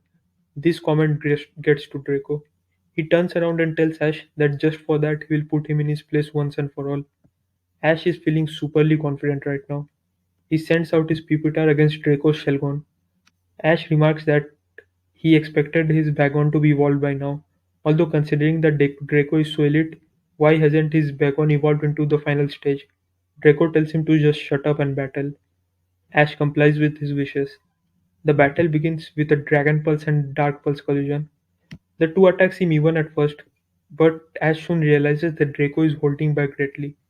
Draco tells Ash that he expected better from him, as the elders told him that he had improved drastically, but so far he has shown nothing special to him. Draco then orders Shelgon to use Dragon Claw, and it immediately hits Pupitar dead on, causing a lot of damage. Ash didn't expect Shelgon to be this powerful. However, he has a trick up his sleeve. Just like his last battles, he orders Pupitar to embrace it and then fire off with a payback attack. As Pupitar is charging towards Shelgon, Shelgon shows a fraction of its real speed, proving much faster than Pupitar and connecting with a rock smash just as he was about to hit with a payback. This quadruple effective move sends Pupitar flying and also lowers its defenses. This tells Ash that there is a level between Pupitar and Shelgon, a huge level difference. However, he still tries to somehow deny it. He orders Pupitar to go for a rock tomb and trap Shelgon. This works as Shelgon is trapped between the rocks and its speed is lower. This is where Ash starts to think that he will once again manage to scrape through a victory, just like his previous battles. He orders Pipita to charge up a Dark Pulse and hit it at Shelgon. However, a move catches him and Pipita by surprise. Draco orders Shelgon to use a Hydro Pump. This completely blasts through the rock and into Pupitar, taking it out with one hit. Ash is completely shocked and bewildered by his defeat. Draco tells Ash that the reason this battle was dragged on for so long because he allowed it to. He just wanted to have a nice warm up before challenging the Mahogany Gym and wanted to see where Ash is at. And by the looks of it, the Elder may have overrated him quite a bit. Ash asks him how in the world does Shelgon know Hydro Pump, and Draco tells him that the Shelgon was breeded and trained to be the starter Pokemon of the next Dragon Master. That is him. Ash, on the other hand, got the Pokemon as a starter which no one accepted. So he should not have expected anything less or more from this battle. He will always be beneath him, and he should deal with it. He then tells Ash that he has some real false sense of security and confidence by battling gym leaders. He tells Ash that the only reason he was able to defeat the gym leaders, and he's guessing that barely, is because the gym leaders' job is not to win battles. Their job is to test you at your own level. If any of the gym leaders battled at their full capability, Ash would not have even come close to winning, let alone win all the battles he has right now. This completely shocks Ash, because throughout his journey so far, he had started to defy the narrative that he was never meant to succeed, that he was never meant to do good. His victories against the gym leaders, although they were really close fights, really helped him boost his confidence up. And this completely one-sided, shocking defeat to Draco messed his mind up. As he was walking through Route 38, he kept thinking about this. Dunsprance tried to confront it, but Ash was really lost until he saw something in the grass.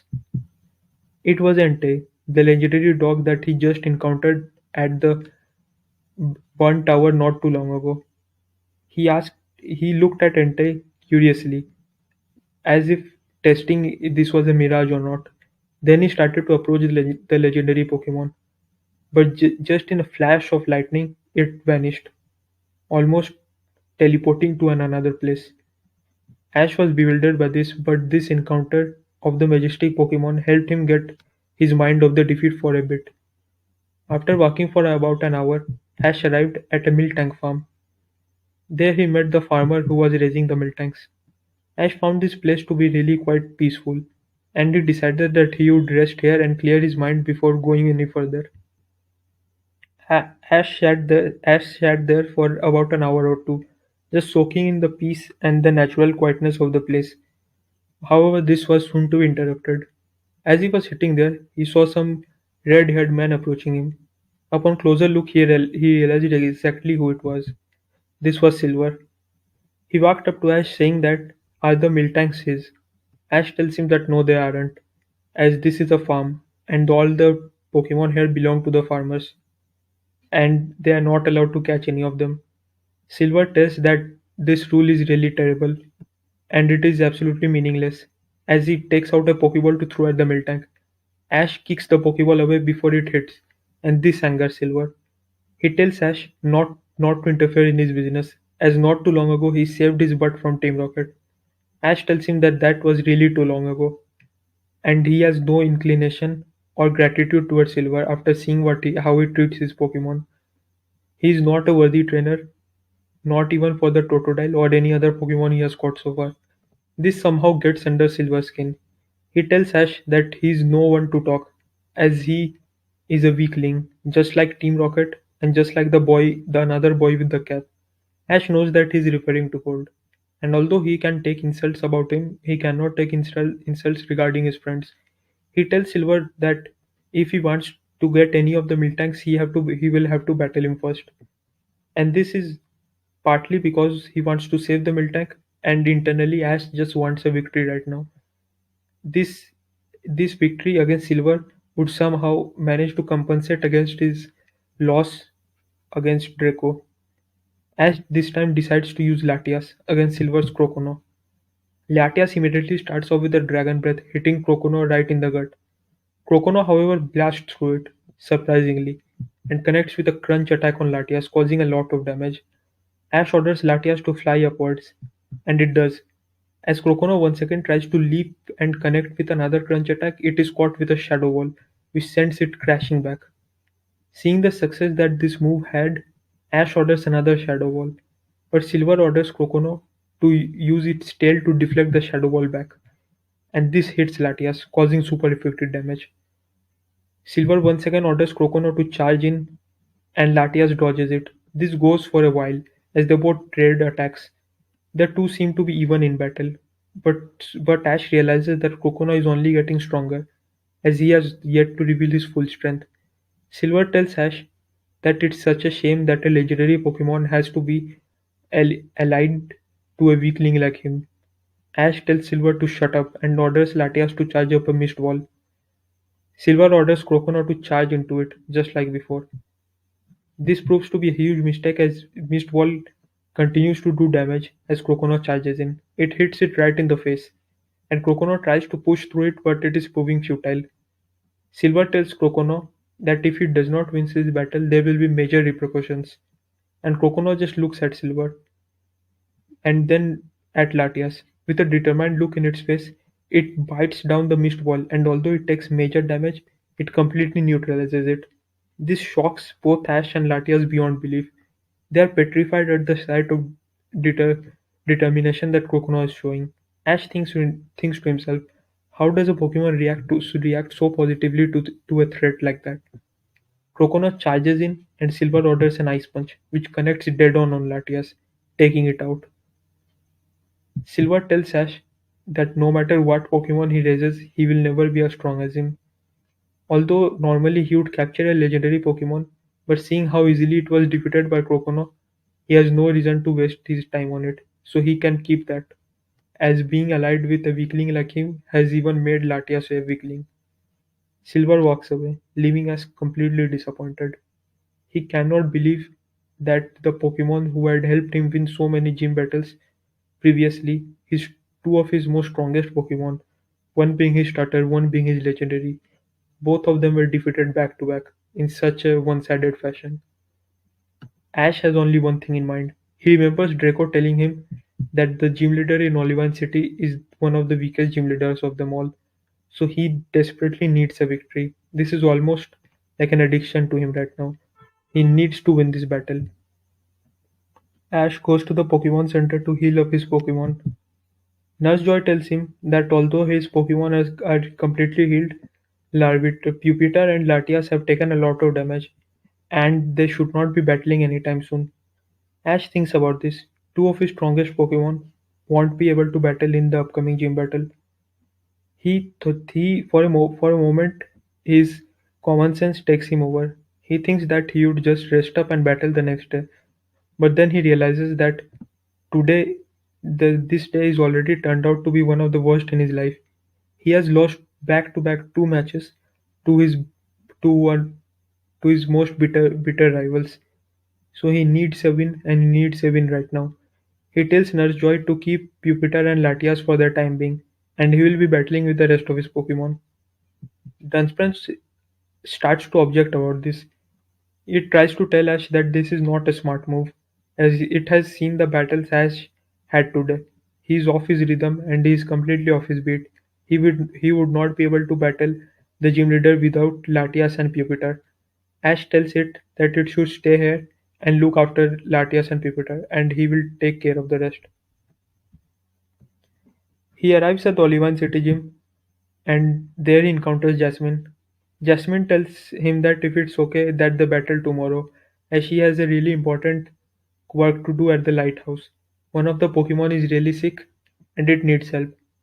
Once again, this is like a sign to Ash that this is not the day to battle. But he tells Jasmine that this would not take long, as he would make it really quick. Jasmine is slightly offended by the comment, but tells Ash that the battle can wait, and the Pokemon's health is at the risk right now. Ash tells her that he needs the battle to be today and today itself. So Jasmine reluctantly agrees to the battle. Ash tells her not to hold anything back, once again due to the comments made by Draco that the gym leaders allowed him to win. This has really gotten under his skin, and he tells Jasmine to use her strongest Pokemon only, and not any filler ones. Jasmine tells him that she will oblige to his wishes. The battle starts with Jasmine straight away sending out her most powerful Steelix, and Ash sends out Nidoking. Ash is pretty confident that Nidoking can match Steelix in power for power, and it has the type advantage also. Nidoking jumps off and connects with a double kick straight on Steelix. This attack is really powerful, but for some reason Steelix seems relatively unfazed by this. Ash realizes that Steelix's defense is much more than he thought it to be. As Nidoking is landing back down, Jasmine orders Steelix to use a Dragon Breath, hitting Nidoking square in the face. Normally Ash should dodge this attack, but he's too fixated on the offense and never thought about dodging it. Nidoking lands on the ground and is paralyzed. Ash orders Nidoking to snap out of it and use Earthquake attack. Nidoking tries to, but the paralysis hits it. Instead, Steelix is the one going for an Earthquake attack, causing a lot of damage. Nidoking is finally able to break free somehow, and Ash orders Mega Horn. Nidoking charges towards Steelix at full force, but once again the paralysis is slowing down its speed, greatly weakening the Mega Horn. Jasmine orders Steelix to use Iron Tail, and the two attacks collide. For a moment it seemed like Nidoking is about to overpower Steelix, but simply uses just more of its force and is able to send Nidoking crashing back into the wall, knocking it out. Ash is completely shook by this. He thought that Nidoking would easily win this battle, but now he is at a 3-2 disadvantage. He sends out his Onyx next, a move that completely surprises Jasmine. Once again, Ash is just banking on the type advantage here. He knows that Steelix is a steel type and will have an advantage over Onyx, but he's banking on Onyx's Earthquake attack. He orders the Earthquake attack, and Jasmine humors him for this one. She tells Steelix to simply brace itself. Earthquake hits square on Steelix, but Steelix simply eats it up. This makes Ash realize that he's way in over his head in this one. He should have waited and he should have trained accordingly, and now he's paying the price. However, he keeps his false confidence up and orders Onyx to go for a rock slide. Once again, Jasmine tells Steelix to eat it, and once again it does absolutely zero damage on Steelix. Jasmine then orders Steelix to finish it with Iron Tail. Iron Tail hits Onyx straight in the head, sending it crashing backwards, but somehow it survives. Ash tells Onyx to just do anything and win this battle. He needs Onyx to win this battle anyhow. Without an order, Onyx simply tries to go ahead and tackle Steelix down, binding it and going for a physical struggle with its evolved form. And this goes just as well as you think it would go. Steelix simply slams Onyx downwards and then finishes it off with another Iron Tail. Ash is left with just Gible. However, once again Ash thinks that if he is able to just beat Steelix, this would be some sort of a moral victory. Just one victory. It had Ash started this battle thinking he would easily sweep Jasmine, and now he's just banking on defeating just one of her Pokemon, just to avoid the embarrassment. He orders Gible to use a flurry of dig attacks, and the sheer speed from Gible completely surprises Onyx. It is able to connect with multiple dig attacks, and every time Steelix tries to hit it with its own attack, it simply disappears into the ground. Jasmine, knowing very well that Steelix will not be able to combat Gible underground because of Gible's size and speed, orders Steelix to prepare to intercept Gible's next attack. As Gible once again jumps out of the hole, Jasmine orders Steelix to keep track of its movement, and the next time it hits Gible with an Iron Tail. However, Gible shows the same stubbornness and determination that Ash has to win. It bites onto Steelix's tail and never lets go, causing major damage to Steelix. Steelix slams Gible all around the gym, causing huge damage, but once again Gible just keeps its hold on the Steelix's tail, not willing to let it go. Just like Ash, Gible also needs this victory. He had heard about Pupitar's and Latias's defeat, and through his Pokeball he saw Nidoking and Onyx lose back to back. This is just as important to Gible as it is to Ash, as it continues to hold on to Steelix's tail. Jasmine tells Ash to forfeit this battle as there is no point going forward. But however, Ash is completely shook right now. He just cannot believe what is happening. He simply tells Gible to win this battle. No command, no concrete strategy, just a dying wish, basically. Jasmine says that if he is not going to do it, she will. And once again, Ash just stares blankly. He tells Gible that he can win this, just giving it some more of its false hope at this point. Jasmine orders Steelix to go for Dragon Breath, which hits it head on and knocks it out. Ash just stands there, looking at his defeated Pokemon, thinking what just happened. Ash was sitting near the bench looking at the waves. He still couldn't quite comprehend what just happened. He couldn't even bring himself to go to the Pokemon Center and get his Pokemon back. At this moment, he started wondering if this was it for his dream. His thoughts were interrupted by the arrival of Yusin. He tells Ash that he had been on his trail ever since Ash ruined his plans at the burnt tower, and now Ash left his Pokemon at the center, and this is the perfect time to enact his revenge. Ash sends out the only Pokemon he had in hand, Trico, and Yusin sends out his Kadabra. Trico tries its best to combat Kadabra, but to no avail. Kadabra uses Psychic Attack to lift Trico up and slam him down, causing a lot of damage. Yusin orders Kadabra to capture the Trico, but before Kadabra could make a move, Dunsparce swoops in and blasts it with a flamethrower attack. It faces off against the Psychic type and is able to overpower it. Ash theorizes that after watching so many battles, Dunsparce has picked up on a lot of moves and is stronger than a regular wild Pokemon. It connects with a Shadow Ball on Kadabra, almost taking it out. Yusin immediately sends out his second Pokemon, Mismagius, who proves to be much stronger than Kadabra, and Dunsparce struggles against it. They both fire thunderbolts at each other, locking them in a beam struggle. Dunsparce slowly begins to get the edge, however. Just then Kadabra fires a Psybeam and the two Pokemon are able to overpower Dunsparce. Even though it's strong, 2-on-1 is just too much for it. Yusin mocks Ash, thanking him for giving him two brand new Pokemon, them being Trico and Dunsparce obviously. Before they could do any further damage, a Dragonite flies in and takes out Mismagius and Kadabra with a Dragon Rush attack. It's the village elder, and Yusin, realizing that he's outgunned here, decides to retreat for now. The elder tells Ash that he should always stay on his guard to avoid such situations. Ash, however, does not replies and sits down, looking at the ground. He tells the elder that it does not matter anyways, because he will be returning to Blackthorn City. The elder is surprised and asks Ash if he has won all the other 7 badges. Ash tells him that he couldn't even win the badge here, and with this battle he has technically lost all his last 4 battles, and all of them in very decisive fashion. There is no point in continuing his journey. There is just a gap between himself and the trainers who are naturally gifted, and despite working to his fullest, he is not sure he will ever be able to overcome it. The elder asks Ash if he knows how long it has been since he started his journey. Ash tells him 4 months. The elder tells Ash that he has won 4 badges in 4 months.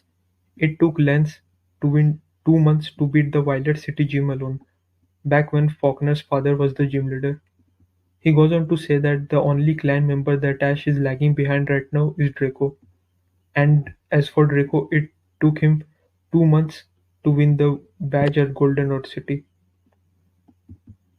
He tells Ash that he's not done, he's not washed up, he's just burnt out. He has been battling non-stop for 4 months straight, and that takes a toll on the trainer as well as the Pokemon. The adult tells him that he's here to take Ash with him to the Kalos region to run some errands. This will be a chance this will be a change of scenario that Ash desperately needs. Deciding to follow the elder's advice, Ash sends Pupitar, Gible, Onyx and Nidoking to Professor Oak's ranch to rest up and just freshen up a little. He tells Jupiter to look after the group and make sure that Gible does not cause much trouble to the professor. He keeps Latias and Trico on hand, as he hasn't really battled all that much using Trico, and leaving Latias would be too much of a risk. The next day, they arrive at the Olivine harbor.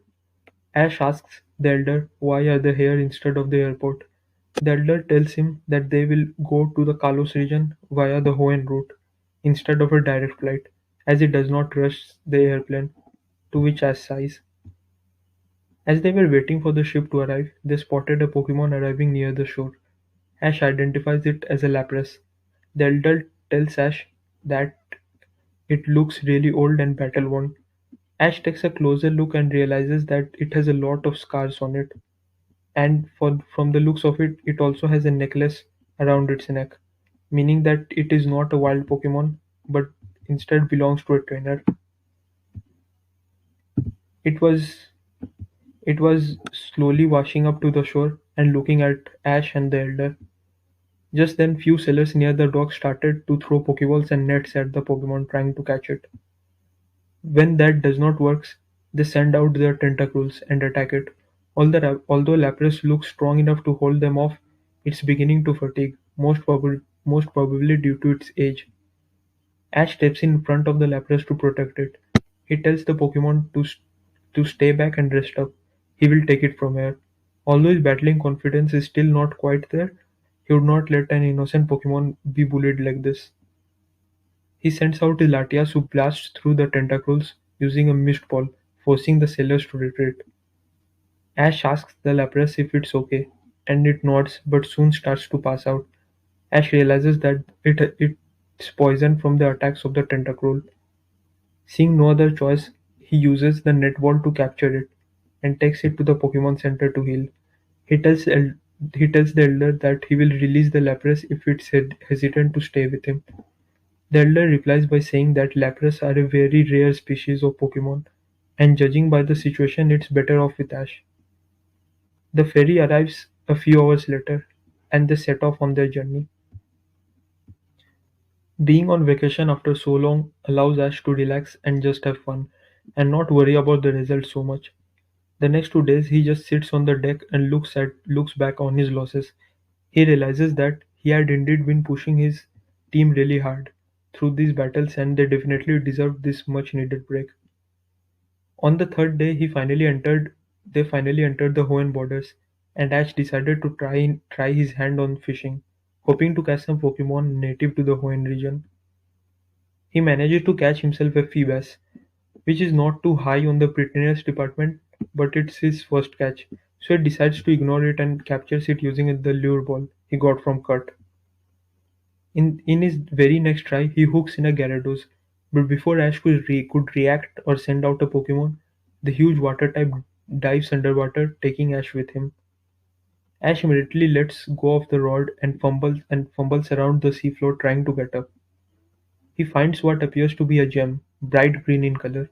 It grows briefly when Ash touches it.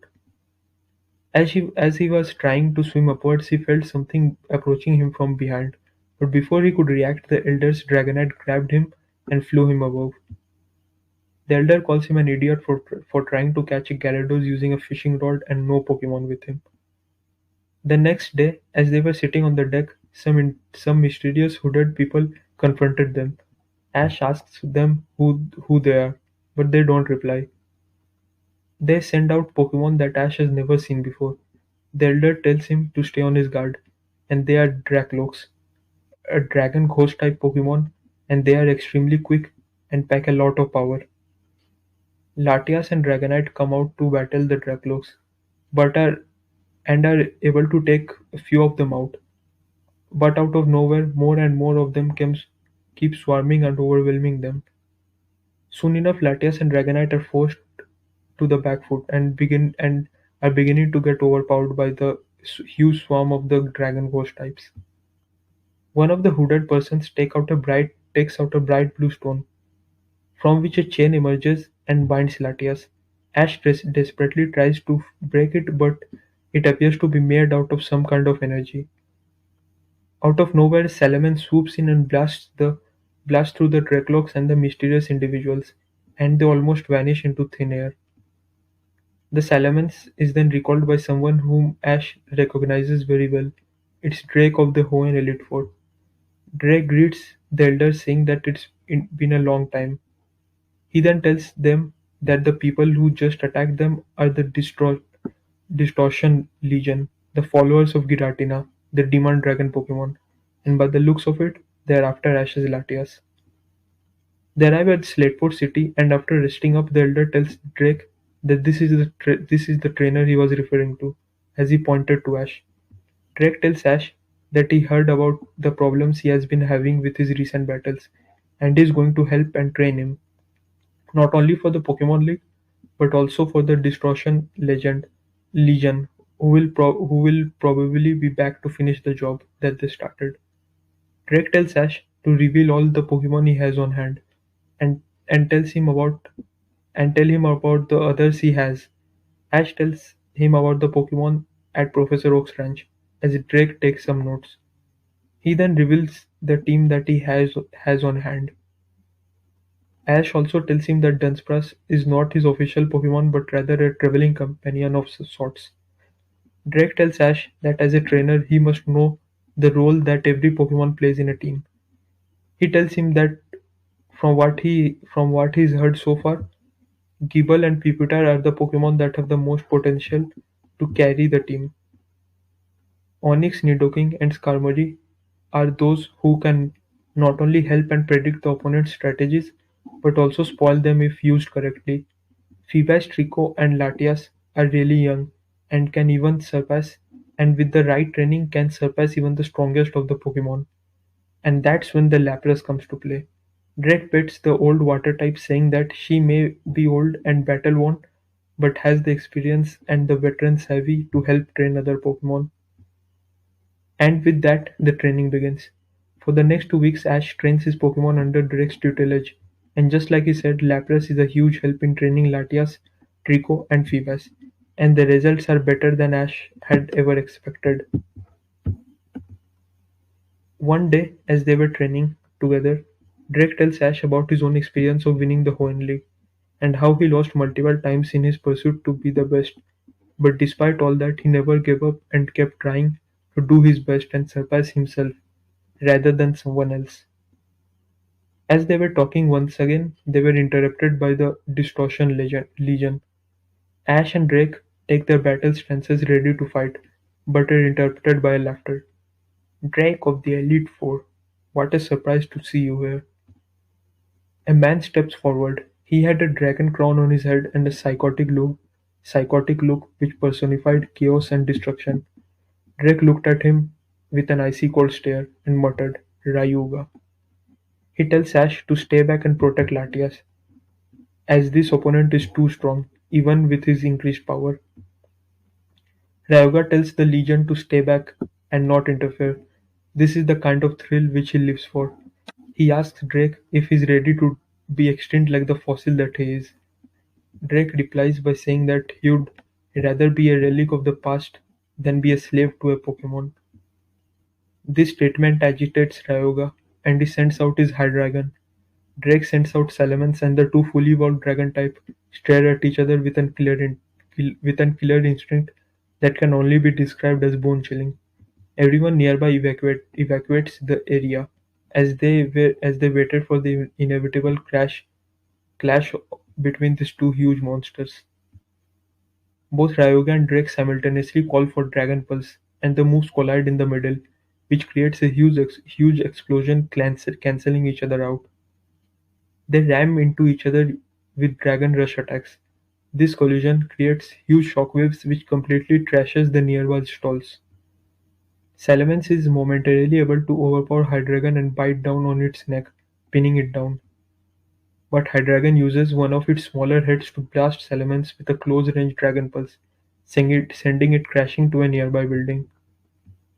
Salamence is able to strike back with a dual wing beat, one of them landing a critical hit on the Dark Dragon, stunning it momentarily. However, Hydreigon rallies back with a Dark Pulse, which blasts Salamence mid-air, causing it to crash down hard.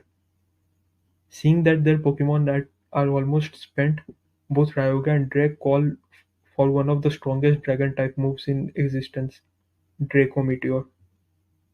The powerful meteor blasts land on both of the Pokemon, causing super effective damage, but the entire vicinity nearby is in rubbles.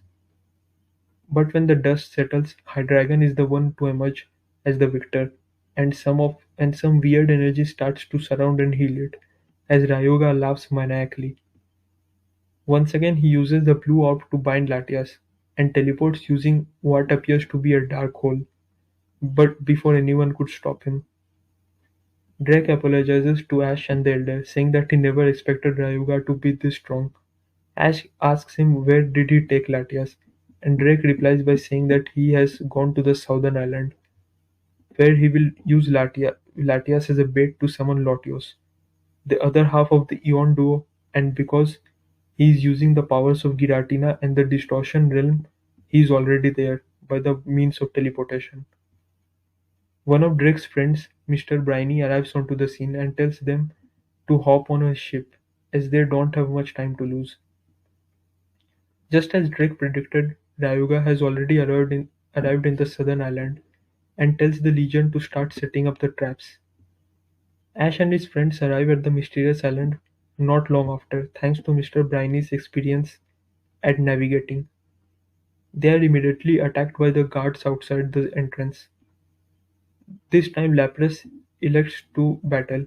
After helping Latias train, she had developed a bond with her, and would not sit idly by.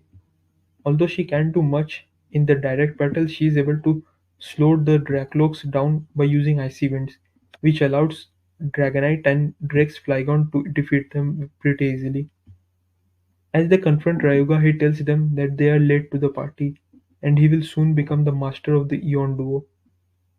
Just then Latios comes dashing in, hitting Ryuga on the and freeing Latias from the chain.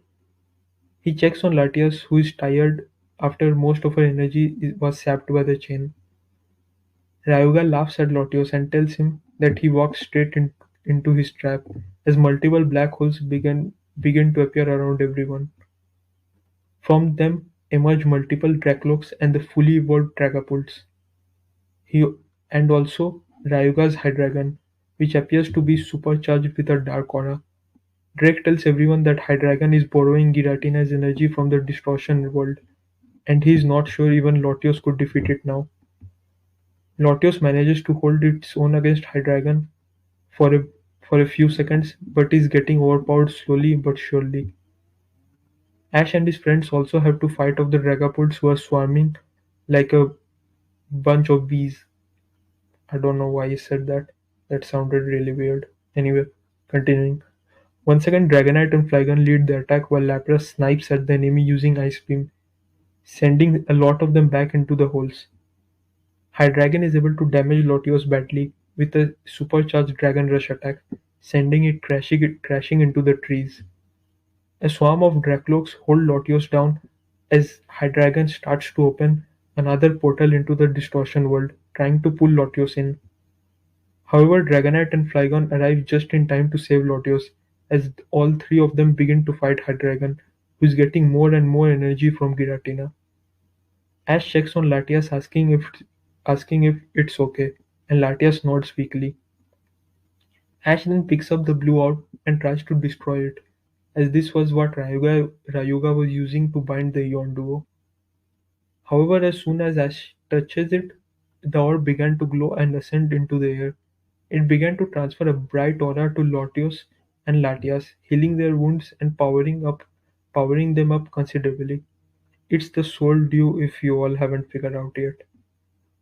Now Latios is not only able to match Hydreigon but also overpower it. With a powerful Dragon Claw, it knocks Hydreigon out, sending it back into the Distortion world. Latias then joins her older brother as they begin to wipe out the remaining forces. For the first time ever, Latias uses a fully mastered Mist Ball, and Latios uses Luster Purge to clear through the Dragapults. Before they could attack Ryuga, he is pulled back into the Distortion world with what appears to be a wing. Before he disappears, he yells at them that this is not over. Latios tries to convince Latias to come with him, but it's hesitant to leave Ash. Ash, however, tells it to go, as this is the only way it can reach its full potential, and he will train to become the strongest version of himself, just like Latias will do in her training. Because because the way things are now, Latias is too strong for him, and he will not be able to protect her. And this was clearly evident by the events that transpired today. After a tearful goodbye, the Eon duo sets off on their journey. Drake tells Ash that the main lesson behind his teachings was to help him understand his Pokemon better. And with this act of self-awareness and humility, there is no doubt in his mind that Ash will become the strongest dragon tamer of them all. After arriving back at Slateport City and training for about 2 more weeks, Drake concluded that Ash's training is almost complete. But before he could truly complete the training regime that Drake had prepared for him, he needed to pass one final test. Ash asked him what it was, and Drake told him that this was to capture a Pokemon that Drake had recently caught in the Kalos region. This was a really strong Pokemon and would make a really good partner for Ash, and Drake originally had decided to gift it to him. But after seeing Ash's progress, he's pretty sure that Ash could earn this Pokemon for himself. As Ash thought about getting some of his Pokemon back from Professor Oak's ranch, as he correctly predicted that neither Trico, Lapras, or Feebas would be able to defeat this certain strong Pokemon. But to his surprise, Dunsparce, who had been traveling for Ash for quite a while now, decided to volunteer, thereby officially nominating itself as a member of Ash's team. Dunsparce watched Ash battle against the Distortion Legion, and he also saw Ash experiencing the defeats and rising from them. So he finally recognized Ash as a worthy trainer, and that's why he is volunteering to be his team member. Ash gladly accepts this, finally being able to use Dunsparce in an official battle.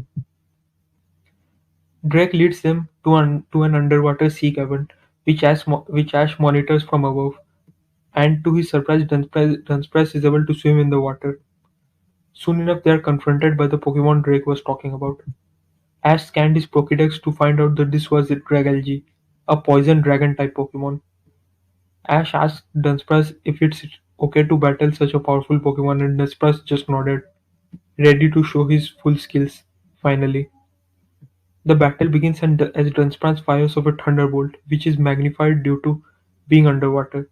However, despite this, Dragalge a, is an awesome special tank, and adding to this is the electric type resistance that the dragon type possesses. So the thunderbolt does not do the amount of damage as its original power was. Dragalge shakes it off and fires off a dragon pulse which blasts through the water, hitting Dunsparce head on. This causes some major damage but not nearly enough to take Dunsparce out. Dunsparce fires off an ancient power attack, and boosted by its Serene Grace ability, this increases all of Dunsparce's stats, giving it a huge boost in this battle. Dragalge, however, stays consistent with its long-range attack using a Sludge Wave, and this manages to do a critical hit on Dunsparce, completely neglecting the stat boosts it had got just now. Dunsparce is hit by the attack and is sent rallying backwards, but this is exactly what it was waiting for. It bounces off one of the sea rocks and charges forward towards Dragalge using a Dragon Rush attack. Although this attack is not strong enough to take out Dragalge, and by exerting such high amounts of energy, Dunsparce is taken out instead. But Dragalge is weakened enough for Ash to throw a Pokeball and catch it, thus passing the final test that Drake prepared for him. Drake congratulated Ash and said that he had nothing more to teach him, and now Ash had all the tools in his bag to overcome any situation that is put in front of him. It is up to himself to improvise and recognize which tool to use and when. Ash and the Elder thank Drake, and Drake tells him that after Ash has become champion, maybe they will meet each other in the Pokemon World Tournament or the Dragon Master Tournament. Who knows? Ash is excited to hear this as he bids his mentor farewell. The ship arrives to take them back to Johto, but this time they're not going to Olivine City. This time they're going to Cianwood City, the place of the fighting type gym leader, Chuck. The reason that they did not challenge Jasmine right away is because the elder wanted Ash to build up his confidence a bit more, and fighting Jasmine, who had handily defeated Ash just after arriving back into Johto, would be a huge toll for him.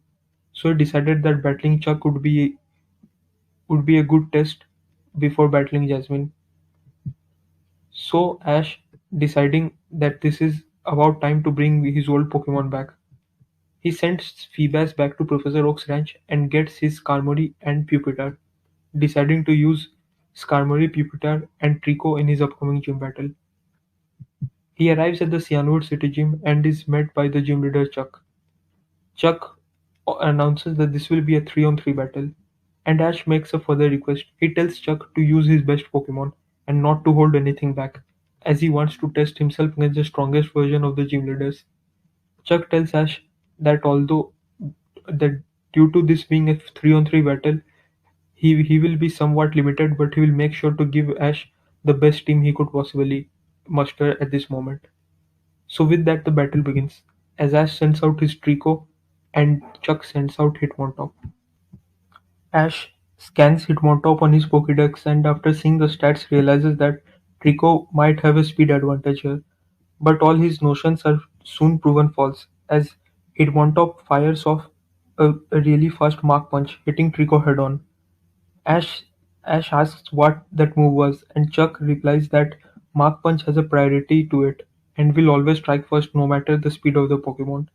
Ash, deciding to improvise a bit, orders Trico to engage Hitmontop in a physical attack, and Trico fires off a pound which hits Hitmontop right in the head.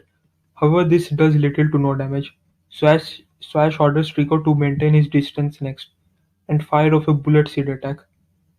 But Hitmontop uses a rapid spin to deflect the bullet seed. Trico lands and once again tries to engage Hitmontop using Quick Attack and Pound, but once again Hitmontop just proves to be too much of a defensive wall for Trico to do any significant damage. Realizing that this is not a battle he can win, Ash recalls Trico and sends in his ace, Skarmory. As Hitmontop readies itself for for a spikes attack which Chuck anticipates, as most of the Skarmory he has battled so far start off using the spike attack, but Ash realizes what Chuck is up to, and instead orders a Brave Bird right off the back, and the Brave Bird attack hits Hitmontop, taking it out in one single blow. With the next Pokemon Chuck sends out is his Primeape, and with the threat of Rapid Spin gone, Ash is able to command Skarmory to use the Spikes attack, which creates an entry hazard for Chuck's next Pokemon. However, to his surprise, Pri- as Ash thought that Primeape would take a measured approach, battling against Skarmory who has a type advantage, Primeape brings the fight right to the Steel type and fires off a close combat attack right off the bat. This does some decent damage to Skarmory, but it's able to hang on and tackles Primeape down right into the spikes. However, before Primeape hits the ground, it's able to grab Skarmory in a seismic toss position. But once again, Skarmory proves to be stronger and outmaneuvers Primeape, sending it crashing down to the spikes. It follows it up with another Brave Bird attack, which takes Primeape out after a hard-fought battle. The last Pokemon Chuck sends out is his Poliwrath, and it's immediately damaged by the spikes. Ash orders Skarmory to use another set of spikes. However, Poliwrath uses Water Gun to deflect it right back. Ash orders a Brave Bird, and Skarmory charges towards Poliwrath. Chuck orders Poliwrath to use Hydro Pump attack, and it hits Skarmory head-on, doing some massive damage. Ash tells Skarmory to hang on and charge through the Hydro Pump, and Skarmory does, being able to break the Water-type move apart. But this is exactly what Chuck wanted, as he orders Poliwrath to intercept the attack with a Dynamic Punch, and it hits Skarmory head-on, causing a confusion. Ash orders another Brave Bird attack, but Skarmory hits itself in the confusion, taking even more damage.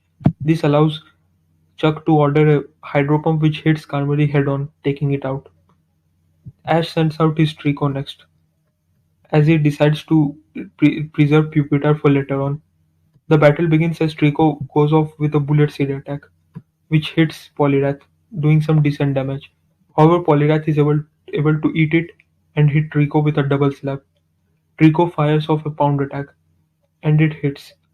Trico then uses its quick attack to dodge a bunch of hydro pumps, but this is exactly what Chuck wanted.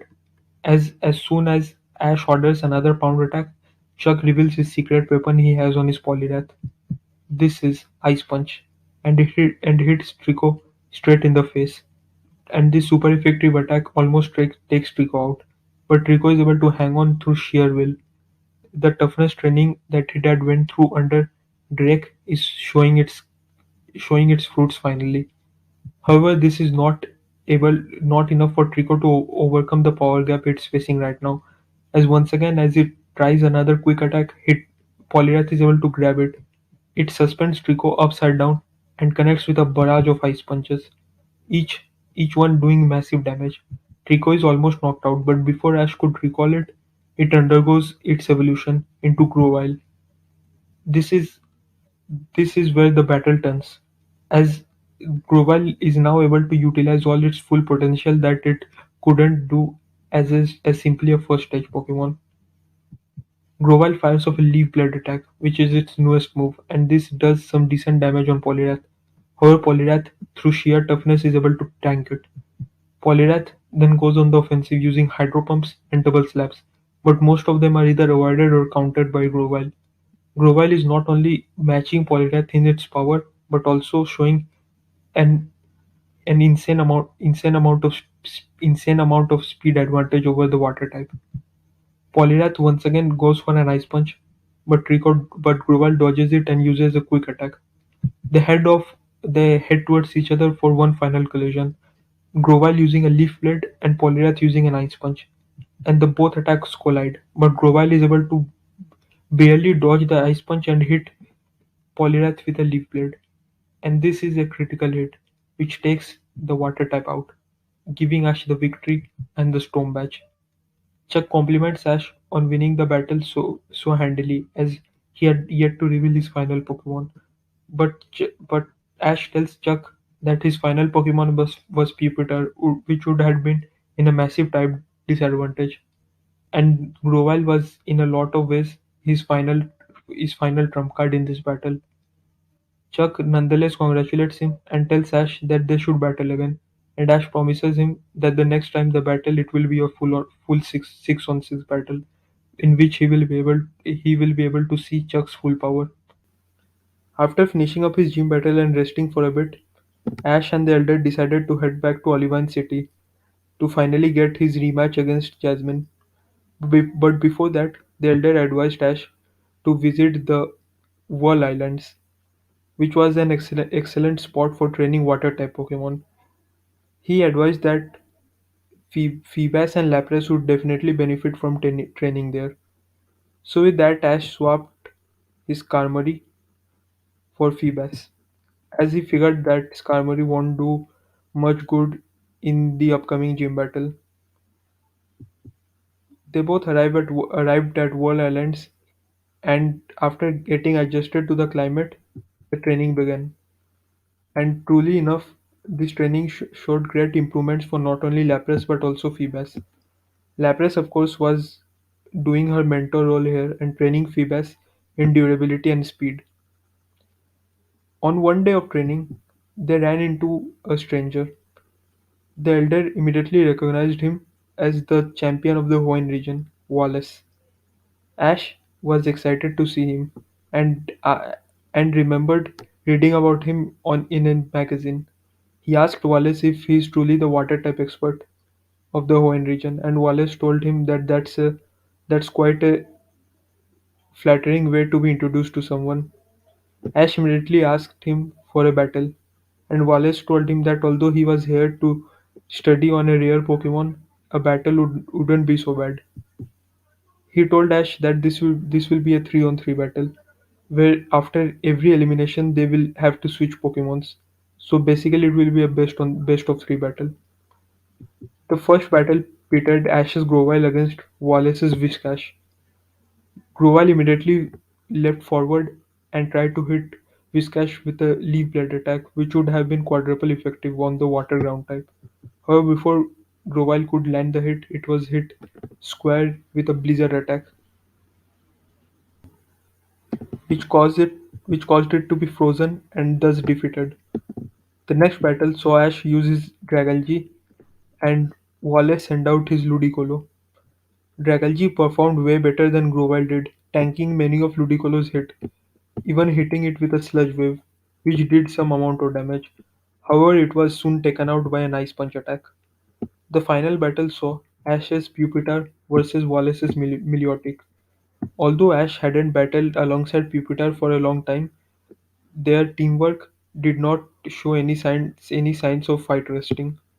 Pupitar was able to hit Milotic with some solid shots, including a powerful Dark Pulse which even caused a flinch. However, the type disadvantage and the level discrepancy proved to be too much, and a surf attack completely washed Pupitar away, giving Wallace the clean sweep. Ash was not disappointed. He kind of expected this to happen. He then asked Wallace for a favor. He asked him if Milotic is the evolved form of Phoebus, and Wallace confirmed it. Ash then showed him his own Phoebus and asked Wallace to help him train it, and Wallace gladly accepted. So for the next day, they stayed at the Wall Island training together, and Phoebus saw some definite improvement in its game. One day of training, Ash spotted a strange Pokemon near the beach. He went over to examine it and realized that it's a baby Pokemon. Wallace screamed at Ash to get away from it, as this is a baby Lugia, which means that the parent is not far is not far away at all, and it gets really protective over its offspring. However, Ash brushes it off, saying that he previously owned a baby Latias and he has experience dealing with small Pokemon. But as soon as Ash began to pick it up, it started to scream and cry. This immediately prompted the mother Lugia to dive out of the water and immediately start to attack the group. Wallace tells Ash and the elder to retreat and saying that he will hold Lugia off. He sends out his Milotic and Milotic tries its best to hold off the legendary Pokemon. But to and although it has some success due to being such well trained, it's clearly evident that Lugia is on another level right now. Phoebus, not thinking, jumps in front of one of Lugia's attack, trying to defend Milotic, as it had developed a bond with it similar to its bond with Lapras. However, before Lugia could hit Phoebus, Milotic once again jumped in front of it and fired off an ice beam to defend it. The ice beam hit Lugia head on, but it just tanked it and kept moving forward. Phoebus also leapt in and tried to help Milotic, and in its drive to protect its trainers, Phoebus finally evolved into Milotic itself. The two fully evolved water type managed to hold Lugia off for long enough that the group was able to escape the World Islands. Upon returning to Cyanwood City, Wallace bid farewell to both Ash and the Elder, saying that now that he has battled not only spotted but also battled Lugia, his purpose of coming to the Johto region was complete. But he promises Ash that they will meet somewhere down the line, and when they do, they will definitely have a rematch. Ash is excited and motivated after this training, and now decides to head to Olivine City to finally challenge Jasmine once again. Upon arriving at Olivine City, Ash decides to make some changes to his team.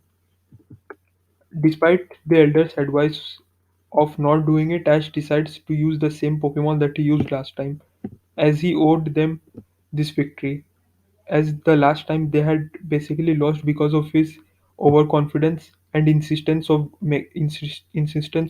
making wrong decisions throughout the battle. So this time this was a redemption battle for them. The next day he arrived at the Olivine City Gym to challenge Jasmine, who told Ash that she did not expect him to arrive again after that one-sided defeat. Ash told her that this time he will not make the same mistakes that he did before, and he is a different trainer than he was that time. So with that, Jasmine declares this will be a 3-on-3 battle, and Ash tells her not to hold anything back and use her strongest Pokemon. And Jasmine obliges to this wish once again. This time she leads off with Aggron, and Ash leads with Nidoking. These two powerful Pokemon stare each other down and with a mighty roar start to battle it out, without even listening to the trainer's instructions. And this battle plays out as you would expect. Both of them not even using any attacks, just start to brawl it out, trying to gauge each other's strength. They prove even they prove even in strength. So the first attack that so the first coordinated attack that both of them threw are Flash Cannon and Thunderbolt, which collide in the middle of the stadium, creating a huge explosion, cancelling each other out. Just then, Nidoking leaps in front of Aggron, trying to hit a double kick. However, Aggron dodges the attack and instead hits Nidoking with a double edge attack, which sends it crashing. Ash, expecting a recoil damage, tells Nidoking to wait. However, the recoil damage never comes. Jasmine tells Ash that this is because Aggron has the ability Rockhead, which negates any recoil damages. So Ash decides in that case he will have to reveal his secret weapon which he was saving for his Steelix. This is the Earth Power attack. The quadruple effective move instantly takes Aggron out, proving that Nidoking was holding back this entire time, trying to save this move and keep it up its sleeve. But now that Aggron had shown to be much stronger than Ash had thought, he had no choice but to reveal this move. For the next battle, Jasmine sends out a Steelix, and Ash immediately recognizes that this is not the same Steelix from before, and he asks Jasmine about it, and Jasmine tells him that yes, that it is true. This is not the Steelix from before, and she is saving that for her last Pokemon. Ash notices that this Steelix is much smaller than before, so he sends out his Onyx. Onyx is determined to win against its evolved stage, no matter if it's a different Steelix. The battle begins as Ash orders Onyx to use Curse Attack. This this lowers its speed but also enhances its attack and defense. And this proves vital, as when Jasmine orders Steelix to use an Iron Ash orders the same. And although Onyx's Iron is not as powerful as its evolved form, it manages to cancel it out nonetheless, due to the defense and attack boost it had gotten just a while ago. Onyx follows this up with a Sand Tomb attack, which traps Steelix and does damage in every turn. They both collide once again, and although Steelix seems to have the power advantage, Onyx is proving to be the more durable of the two. Steelix manages to hit Onyx with a powerful Iron Tail, but unlike the last time, Onyx brushes it off and hits Steelix with its own. And although this does not cause Steelix to faint, this manages to get it to back off, and this gives Onyx an opening to go for an Earthquake attack. However, Jasmine orders the same, and the two super effective moves collide and taking both of the Pokemon out. Ash recalls Onyx saying that it is proud of the progress that he's made so far. For the next battle, Jasmine finally sends out her most powerful Steelix, and Ash sends out Nidoking. Steelix immediately goes for her Iron Tail. However, Ash tells Nidoking to counter it with Flamethrower. Flamethrower stops the Steel type moves in its tracks, and Nidoking follows this up by a powerful double kick. Steelix tries to get the speed advantage, tries to hold Nidoking down, but Nidoking is the much faster Pokemon and manages to hit Steelix with a flamethrower and double kick combo. It then charges up an Earth Power, but it gets cancelled out by an Earthquake by Steelix, which eventually takes the Poison type out. For his last Pokemon, Ash sends out Gible, and Gible tries its best to hold its own against the Steel type. However, this just like the last battle, this is proving to be futile. Whenever Gible tries to go for a dig attack, Steelix disrupts it using an Earthquake. Its Iron Tail is proving to be much more powerful than Gible's Dragon Claw. However, one more time, as Steelix tries to hit it with an Iron Tail, Ash orders Gible to bite it down. And just like the last battle, Gible, through sheer toughness and stubbornness, holds on to the Iron Tail, not letting go despite taking massive damage. Jasmine once again tells Ash that this is pointless, as she orders a Dragon Breath. But unlike before, Gible does not fence. It holds on trying to absorb the dragon breath into itself. And this eventually works, as Gible starts to glow and evolves into Gabite, not willing to go down in defeat the same way as before. A blue aura starts to surround Gabite as it charges up its newest move. This is Dragon Rush. As Gible takes the Iron Tail with the Dragon Rush and hits Steelix with not only the Dragon Rush but also its own move. And this combo attack is enough to take Steelix out and give Ash the victory and the mineral badge. Jasmine tells Ash that she is proud of him for making the improvements and winning the rematch. However, there will be a trilogy down the line. Ash tells her that when he becomes the champion, he will make sure to defend his title against Jasmine for the first time. Ash then makes another request to Jasmine as he asks Jasmine to train his Onyx for him. After seeing her Steelix battle at such a high level, he knows that the best training that Onyx can receive is under her. And and after thinking for a minute, she accepts it and tells Ash that she will return his Onyx after he has won his final gym badge. So with that, they both set out of the Ash and the Elder set out of the gym.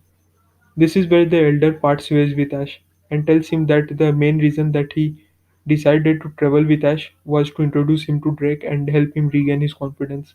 And now that his job is done, he will be waiting for Ash in Blackthorn City, where he will challenge his final gym. But before that, he gives Ash some warnings about his next gym challenge, which will be against Pius, who is an ice type, and thus has a really good track record against the trainers from the Dragon Clan. And he tells Ash not to lose that battle, as the dignity of the Dragon Clan is at stake. Ash promises him that he won't, and he will be seeing him in Blackthorn soon enough. After finishing up his errands at the Olivan City gym, Ash was ready to depart to the next gym, which was the most feared gym for all dragon tamers. This was of course the Mahogany City gym and the gym leader Pius, who was the ice type specialist. In order to get to Mahogany Town, he had to go through Ecutric City once again. And as he was passing by the ghostly town, he met Morty once again. But this time he was accompanied by someone. Morty greeted Ash and told Ash that he had heard all about Ash's battle against Chuck and Jasmine and was highly impressed to see him come out on top in both those battles. Even though the first one with Jasmine did not go as planned, he is glad that Ash was able to realize his mistakes and come out as a better trainer in that defeat, and he wished Ash all the best. Ash recognized the person he was with, and after greeting Morty, Ash asked the elderly-looking woman if she was Agatha, the former member of the Kanto and Johto Elite Four. She confirmed this and told Ash that although she had not battled for over 4 years, she kind of missed the challenge. And since Morty had told her a lot about Ash and his battling style, she was hoping that she could battle him someday. Ash immediately accepted this challenge and told her that they could battle right here and right now. Morty told Ash to be careful, as although Agatha is old and has not battled in a while, she is still a really powerful trainer, and Ash told Morty that these are the challenges that he lives for, and he is completely fine battling right here and right now. Agatha steps up to the challenge, and Ash sends out his Pupitar, and Agatha sends out her Gengar. By the looks of it, Gengar looks really rusty and old, as if it has not battled in quite a while. But nonetheless, Ash decides to be careful in this one. The battle begins as Gengar immediately goes for a double team attack to confuse Pupitar. Despite its old age, Gengar is still as fast as before, and is able to charge up two Focus Blasts attack fairly quickly. The both clones fire the attack at Pupitar, who uses Rock Tomb to shield itself. As soon as the rock breaks apart, Pupitar unleashes a Dark Pulse, which takes both the clones out. This is followed up by Gengar trying to use Hypnosis, which Pupitar barely dodges, and then uses a Taunt attack on Gengar, thereby disabling it from using any status moves. Pupitar then fires off a Dark Pulse, and Gengar barely manages to able to dodge it. This is followed by a Sludge Bomb by Gengar, which Pupitar resists somehow. This is followed by some other Dark Pulses and Focus Blasts colliding. At one point, however, Gengar is able to charge up a particularly powerful Focus Blast, which hits Pupitar before it could dodge or use Rock Tomb as a defense. Ash uses this to his advantage, and orders Pupitar to use Payback Attack. The Payback Attack hits home and takes Gengar out, super effective and double damage added on top of it. However, Gengar uses Destiny Bond just before it faints, thereby taking Pupitar with it, and the battle resulting in a draw. Ash is very happy with his progress, but Agatha tells him not to get overly confident from this quote-unquote victory, because because at her current stage, she's not even half as powerful as the first Elite Four member, which is Will, one of her proteges, along with Morty. She tells Ash that he should focus on helping his Pokemon overcome their deficit. For example, Pupitar seems to have a particular problem against Pokemon that are much faster than it, so Ash should focus on building up its defense and rangy attack powers. Ash thanks her and tells her he will keep it in mind as he heads off for Mahogany Town, bidding farewell to Agatha and Morty. As he is passing by the routes which lead to the Mahogany Town, he notices some commotion near the Lake of Rage. He goes on to investigate and finds a lot of Team Rocket grunts are lurking around. Then his eyes meet that of his old friend, Gold, but with him is the Dragon Master Lance. Ash is immediately starstruck and could not utter a single word, just just stammering and saying hello to Lance while being insanely nervous. Lance recognizes Ash as the kid from the village and asks him if he has won all the won all the 8 badges, and Ash tells him that he is on his way to challenge the Mahogany City Gym, which will be his 7th badge. And Lance is immensely impressed, asking Ash if he is the only trainer other than Draco who has managed to get this far, and Ash confirms it, although with a bit of hesitation. Gold tells them that this is no time for greetings, because Team Rocket would be advancing on the Red Gyarados anytime soon. Ash asks them what this Red Gyarados incident is all about, and they tell him that Team Rocket conducted some experiment on Magikarp which forced it to go through a premature evolution into a Gyarados, which is wreaking havoc throughout the area. Just before the three are about to depart to subdue the Gyarados, they are met by Yusin, who tells them that he has been sent specially to hold them off, so they could not meddle in Team Rocket's affairs anymore. Ash tells Lance and Gold to go on, as he will take care of Yusin, as they have some unfinished business. Yusin tells Ash that this time he will make sure to take away all of Ash's Pokemon, so he never dares to step in front of him ever again. He sends out his newly evolved Alakazam, and Ash, deciding to give Draco a payback, sends out his Grovyle. Yusin notes that Ash's Grass type has evolved from before, but tells him that this will make absolutely no difference at all. The battle begins as Alakazam immediately proves to be the much faster Pokemon, using a Psychic attack to subdue Grovyle. Grovyle, however, charges up an energy wall and fires it, breaking through the Psychic and hitting Alakazam straight in the face. Alakazam recovers and charges up a Shadow Ball. The two Pokemon use Energy Wall and Shadow Ball respectively, colliding repeatedly, both proving even in their attacking power. Eventually, they both fire those attacks at full power, which results in a massive explosion, which takes both of them out. Yusin, realizing that he is outgunned in this battle, decides to retreat. But Ash has played his part, as Lance and Gold were able to subdue the Red Gyarados, and this ended up with Gold catching the strong Pokemon. And Ash tells Gold that he congratulates Gold on his new capture and tells him that he's looking forward to battling the Gyarados in the Pokemon League. But before they could head off, they notice a large number of rocket grunts heading towards them, perhaps trying to do some damage control here.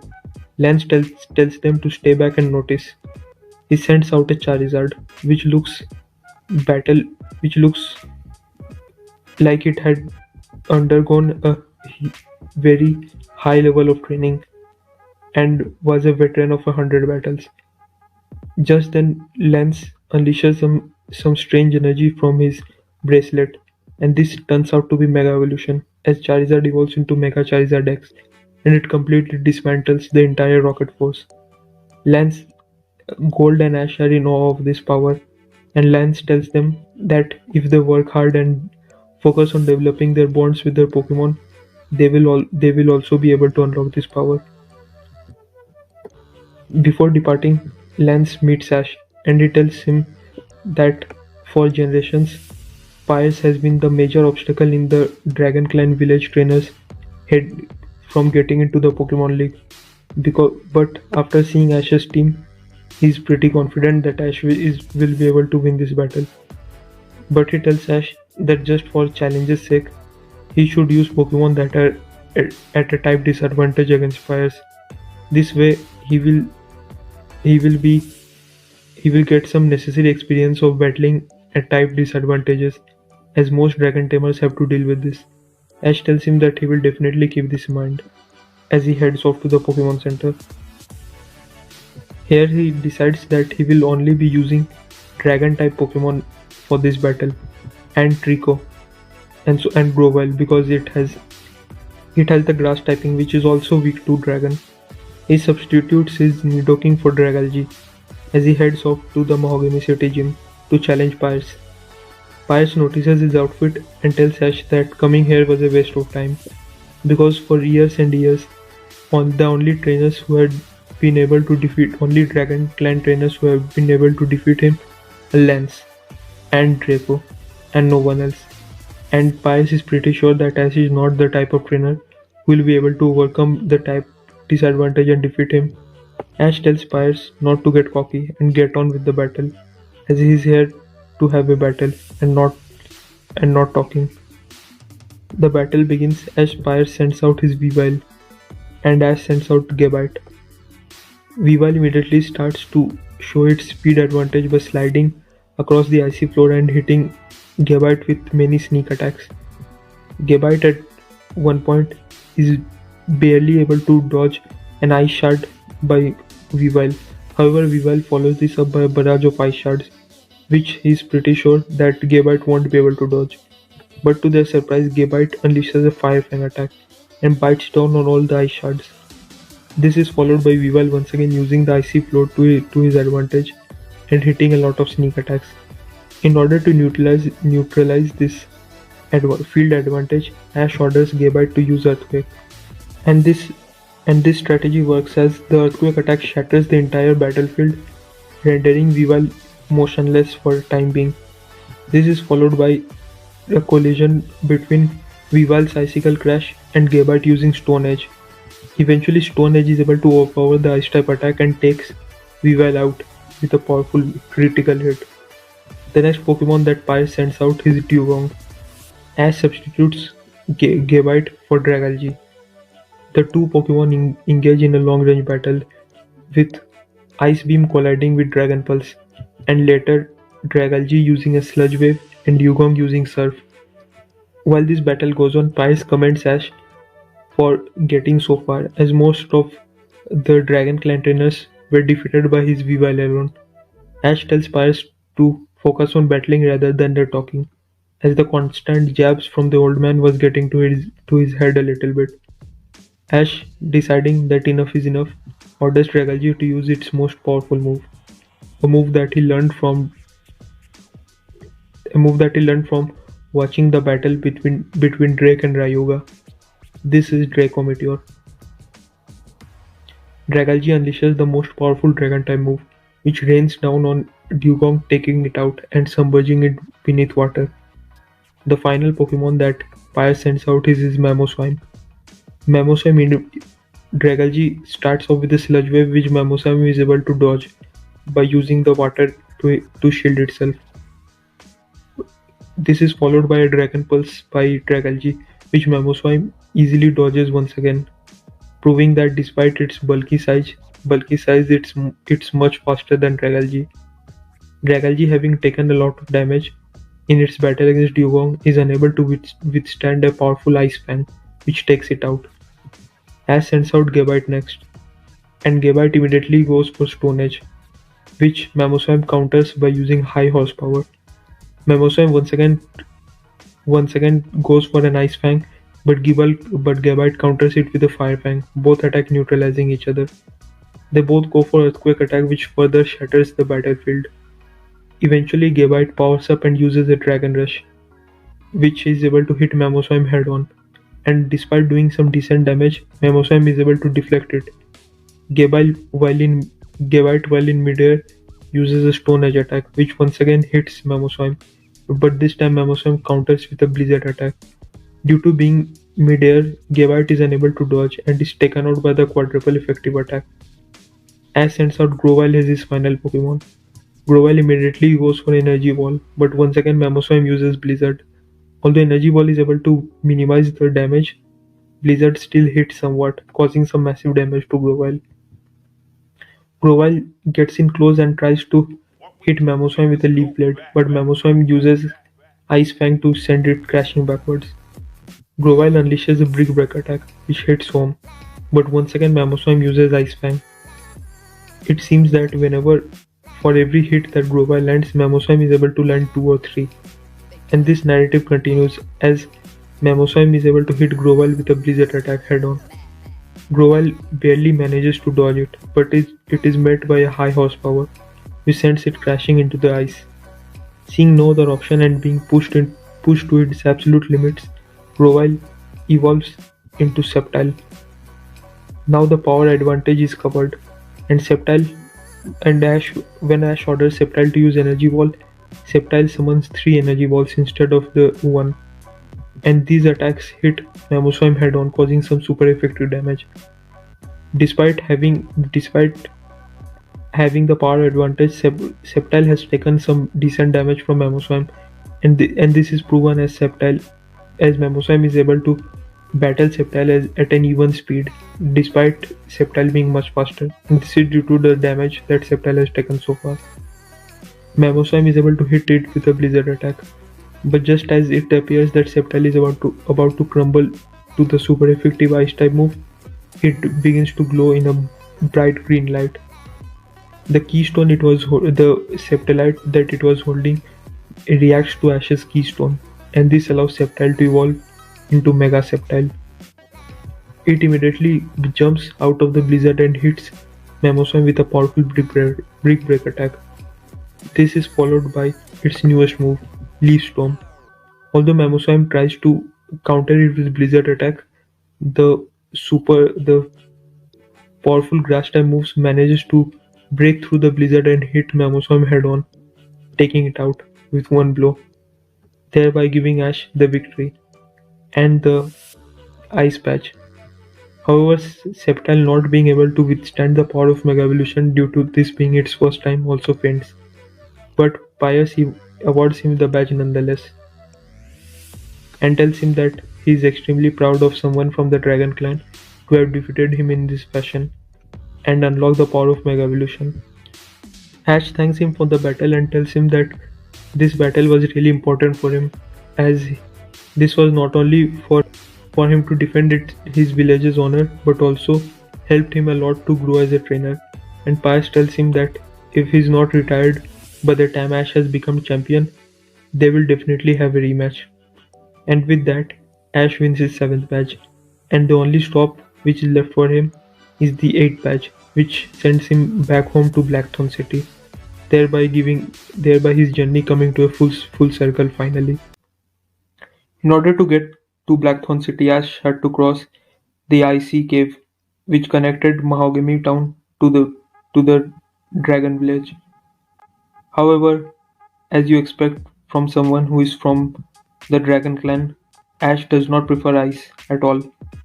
So it was only natural that he got lost in his way in the cave and accidentally managed to crash through a thin layer of ice and fell into a deeper cavern. The icy shards laying around, and overall the eerie presence that the inner cavern was giving off was enough to creep Ash to his core. He stumbled around the cave trying to find a way out, and he eventually encountered a chest. It looked like some sort of an ancient treasure. When Ash went to open it, as he touched the chest, it began to shake violently and glow, and all of a sudden the chest disappeared, revealing a Pokemon egg. Ash was suspicious at first, but when he touched the egg, he felt a sense of warmth coming from it. So he decided to keep the egg, remembering that the last egg hatched into the powerful Draco, which went on to Mega Evolve into Mega Sceptile. So with the new egg, he finally made his way to Blackthorn City. Upon arriving, he was immediately greeted by the elder, who told Ash that he had been expecting him for quite a while. Ash told him that he had to take a detour in the Lake of Rage, which is the reason why he's a bit late to the party. He asked the elder if Draco had already challenged Claire for the Rising badge, and the elder replied by saying that he had, but unfortunately he came up short in his battle. This surprised Ash, and he asked if Draco had gotten weak from the last time. But the elder replied by saying that the stakes had been raised, and Claire had begun to take the challenge of being a gym leader more seriously. As when she battled against the trainers belonging to the Dragon Clan, she did not hold anything back. And this was converse when regarding her battles with the trainers who are not from Dragon Clan. Ash asked how many battles has she fought in this league so far, and the elder replied by saying two. One was against Draco, which she won, and the other one was against a trainer named Gold, which she lost closely. But the thing to be noted here is that in her battle against Gold, she did not use her Unova Pokemon. Ash was intrigued by this and asked what Unova Pokemon is the elder talking about, and the elder said that it was a Drudigan. Drudigan was a Pokemon native to the Unova region, and that was the Pokemon that Claire had been using against the other trainers from Dragon Clan. And the Drudigan was able to take out two of Draco's Pokemon and was the game changer in their battle.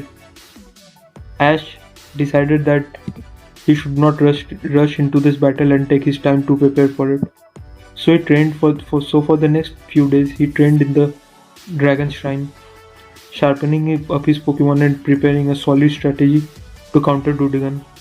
He was able to research some facts on Drudigan through the various scrolls that were present in the shrine, and upon further implementing his strategy, he decided that the best team that he could bring in this battle are Dragalge, Gabite, and Pupitar. Dragalge was mostly to counter any Pokemon that would have long-range attacks. Gabite had recently evolved and thus had some momentum behind it. And of course, because this was the most important gym battle of his career, he would not battle. He would not go into this battle without his trusty Pupitar. So upon further training, he finally decided to challenge the Blackthorn City gym.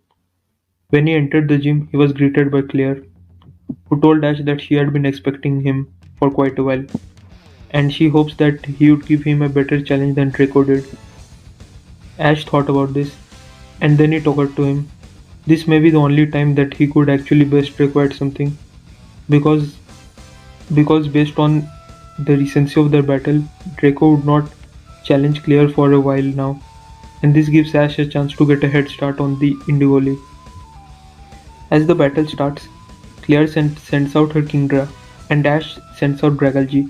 The two seahorses Pokemon stare each other down. Ash makes the first move by ordering a Dragon Pulse, which soars through the air and hits Kingdra straight in the head, sending it flying back.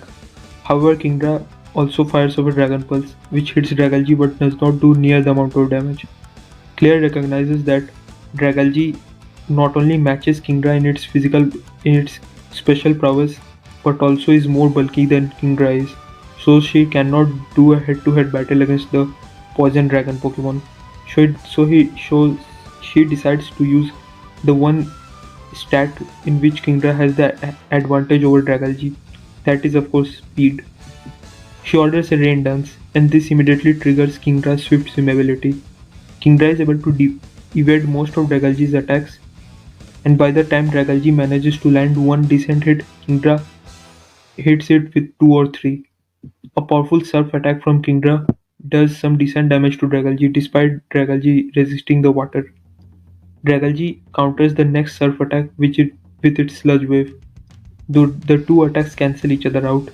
This goes on for quite a while, as neither Pokemon seems to have an advantage.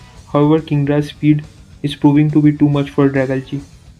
They both fire off Draco meteors at the same time, and although Dragalge takes the full hit of Kingdra's attack, Kingdra is able to evade most of the meteors thanks to its enhanced speed, and this eventually leads into Dragalge being knocked out, while Kingdra surviving, but also taking some massive damage in the process. Ash's next Pokemon is Gabite, and Ash knows that he needs to neutralize the rain, so the first move that he orders is a Sandstorm, which immediately removes the rainfall and thus taking away Kingdra's Swift Swim ability. This in turn activates Gabite's own ability, which is Sandwell. Sandwell enhances its evaviness and this allows Gabite to evade a Hydro Pump from Kingdra. Gabite follows this up with a Dragon Rush attack, which takes Kingdra out, thus evening the battle. The next Pokemon that Claire sends out is of course a Druddigon, and Ash braces himself for the upcoming battle, as this is going to be a tough one.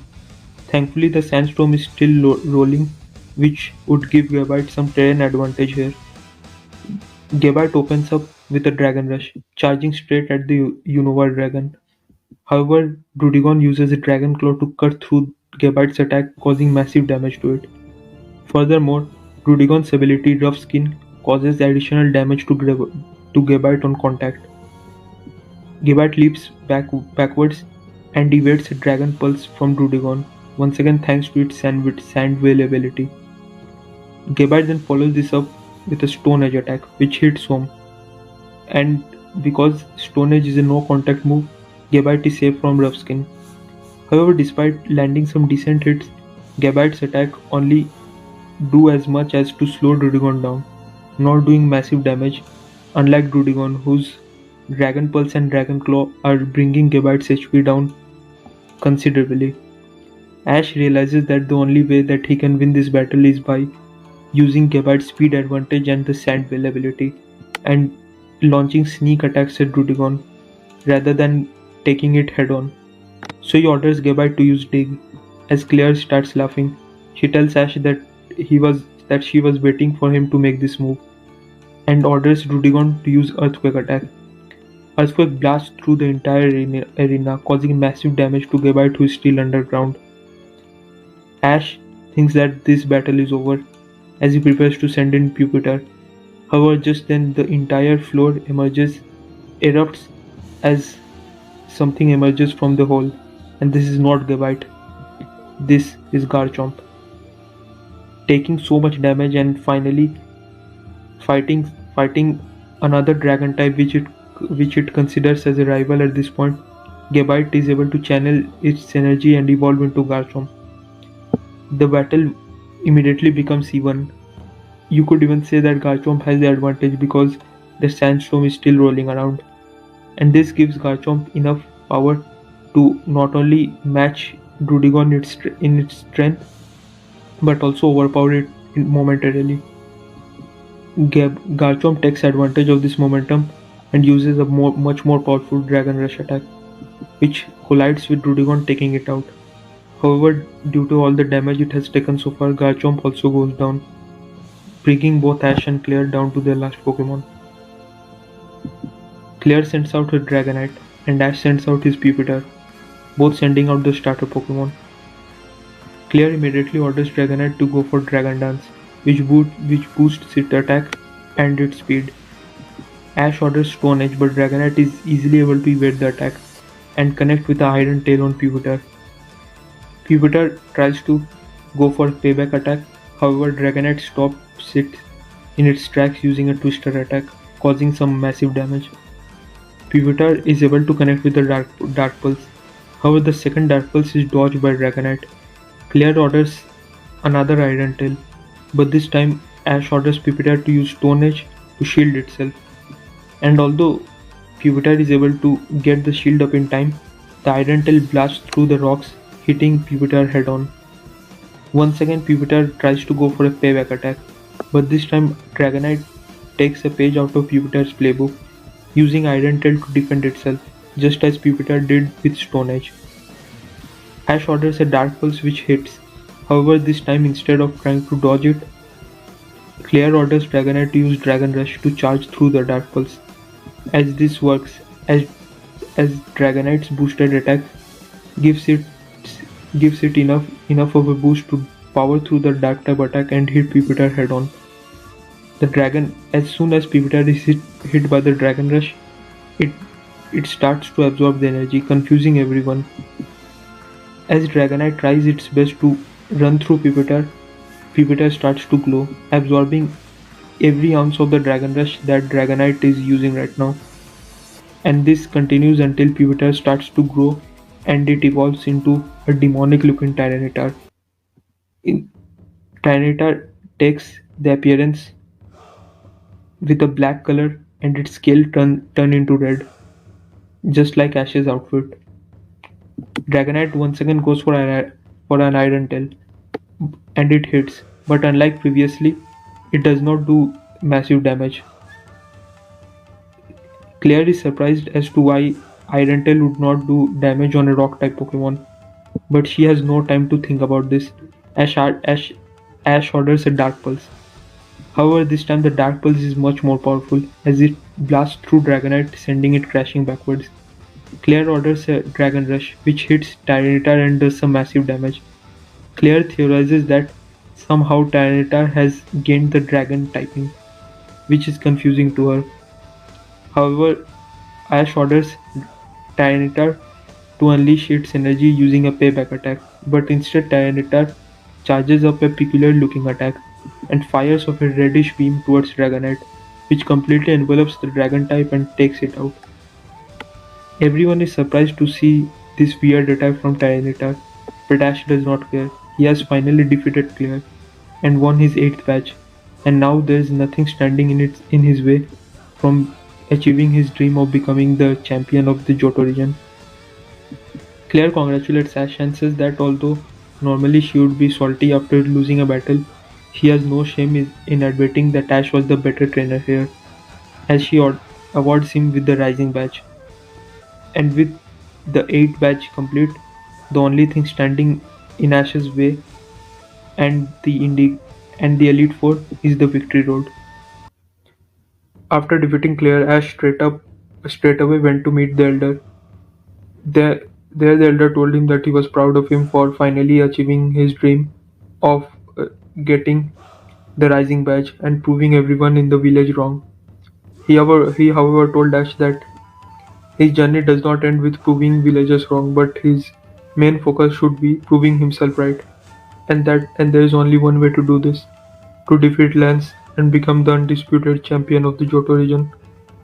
Ash asks him for advice going through the Victory Road, and the Elder tells him that whenever he feels that he's getting tired or that the Victory Road is getting too tough for him to complete, to just recall that why he started his journey in the first place, and no matter what hurdles and what adversities he faces from here on now, the biggest adversity that there was to overcome, he has already done it, and it was regaining his confidence after a crushing defeat. So whatever happens from now on will mostly be smooth sailing. With this advice in his head, Ash sets off for the Victory Road. After a day of traveling, he finally reaches the entrance to the cave. There he meets a lot of familiar faces. He meets his friends, Jackson and Ethan, both of whom have successfully managed to get the 8 patches and are now here for the final competition before the Elite Four. He also meets Silver, who really gives him the cold shoulder here, completely ignoring Ash, still thinking that he's the weakling from before. Ash has never won a battle against Silver, so that's something that he definitely wants to get back. But then his eyes catches a glimpse of another one of his rivals. This is Draco. When meeting Ash once again, Draco, this time instead of greeting him with contempt and arrogance, greets him respectfully. Ash is surprised by this, and Draco tells him that he had a humbling loss against Claire, which forced him to look at his journey a bit differently. This finally motivated him to train harder than ever, and that's the reason why he's there. And before he becomes the champion of the Johto region, his main goal is to defeat Ash and and prove to himself that he has finally learned his lesson about not being overconfident. Ash wishes him the best of luck and tells him that they will definitely meet at the end of the victory road. While they are all standing there, the proctor announces that the victory road tournament is about to begin. Each trainer will have 6 Pokemon on hand, and they will battle inside the victory road. The only trainer, the only people who will qualify for the final round will be the ones who emerge from the victory road with at least one of their Pokemons intact. In the situation that all of the entire team a trainer has on hand has completely fainted and are unable to battle, the trainer will be disqualified and eliminated from the tournament. Another way of getting eliminated would be if a trainer voluntarily decides to give up. So with those rule sets out of the way, all the trainers present there rush into the cave, trying to eliminate each other before the final conference, thus narrowing down the competition. The first challenge Ash faces is against an ace trainer, Callum. He, did I just say Callum? Just pretend some random name. Ace trainer A. Just go with that. He challenges Ash to a battle, and upon noticing Ash's outfit, he concludes that Ash is from the Dragon Clan. So the first Pokemon he sends out is an Ice type, Delibird. Ash sends out his Dunsparce to battle it. The battle starts off with both Pokemon trading long-range attacks until a lucky Ice Beam from Delibird manages to freeze Dunsparce. This leads into the Ace trainer letting his guard down, and Ash orders Dunsparce to charge up a flamethrower and hit Delibird with it. The fire-type attack melts through the ice and hits Delibird with a super effective connection, which takes it out.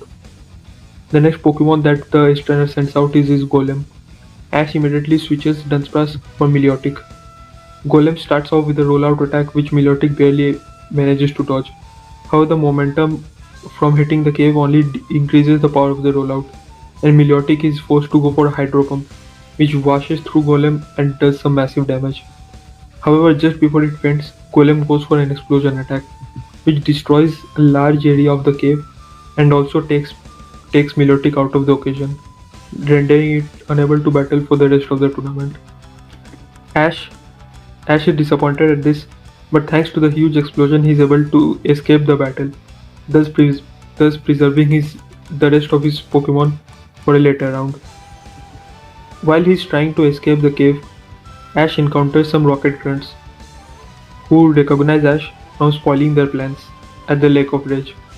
They immediately challenge Ash to a battle, but Ash asks them how did they even manage to get in here. The only trainer who are allowed in the Victory Road are the ones who got all the 8 gym badges. But the Rocket Grunts tell Ash that they are not here to compete in the Pokemon League. They have officially raided the Victory Road to defeat all the trainers present here and take away all the strong Pokemon. If you think about it, it's a really cool strategy because the only trainers who make into the Victory Road are the trainers who have strong Pokemon on hand. So this will be a golden opportunity to take away their Pokemon. Ash, deciding to put an end to this, sends out his Dragalge, and the Rocket Grunts sent out their Muk. Dragalge is able to combat the 2 poison types at once really well, just showing how far Ash has come on his journey. It is able to snipe down one of the Muks using a Dragon Pulse attack. However, the other one manages to hit it with an Ice Punch out of nowhere. This causes some massive damage on Dragalge, but it manages to hold on and snipe it down with a Dragon Pulse, thus rendering the Rocket Grunts useless for the time being. Ash takes out a potion from his bag and sprays it on Dragalge, trying to heal its HP a bit. However, just then Dragalge begins to float in the air with a purple aura surrounding it. Before a massive explosion takes place and Dragalge is down for the count. Ash recognizes it as being a psychic attack, and as he looks back, he he sees his arch nemesis, Yusin, with his Alakazam.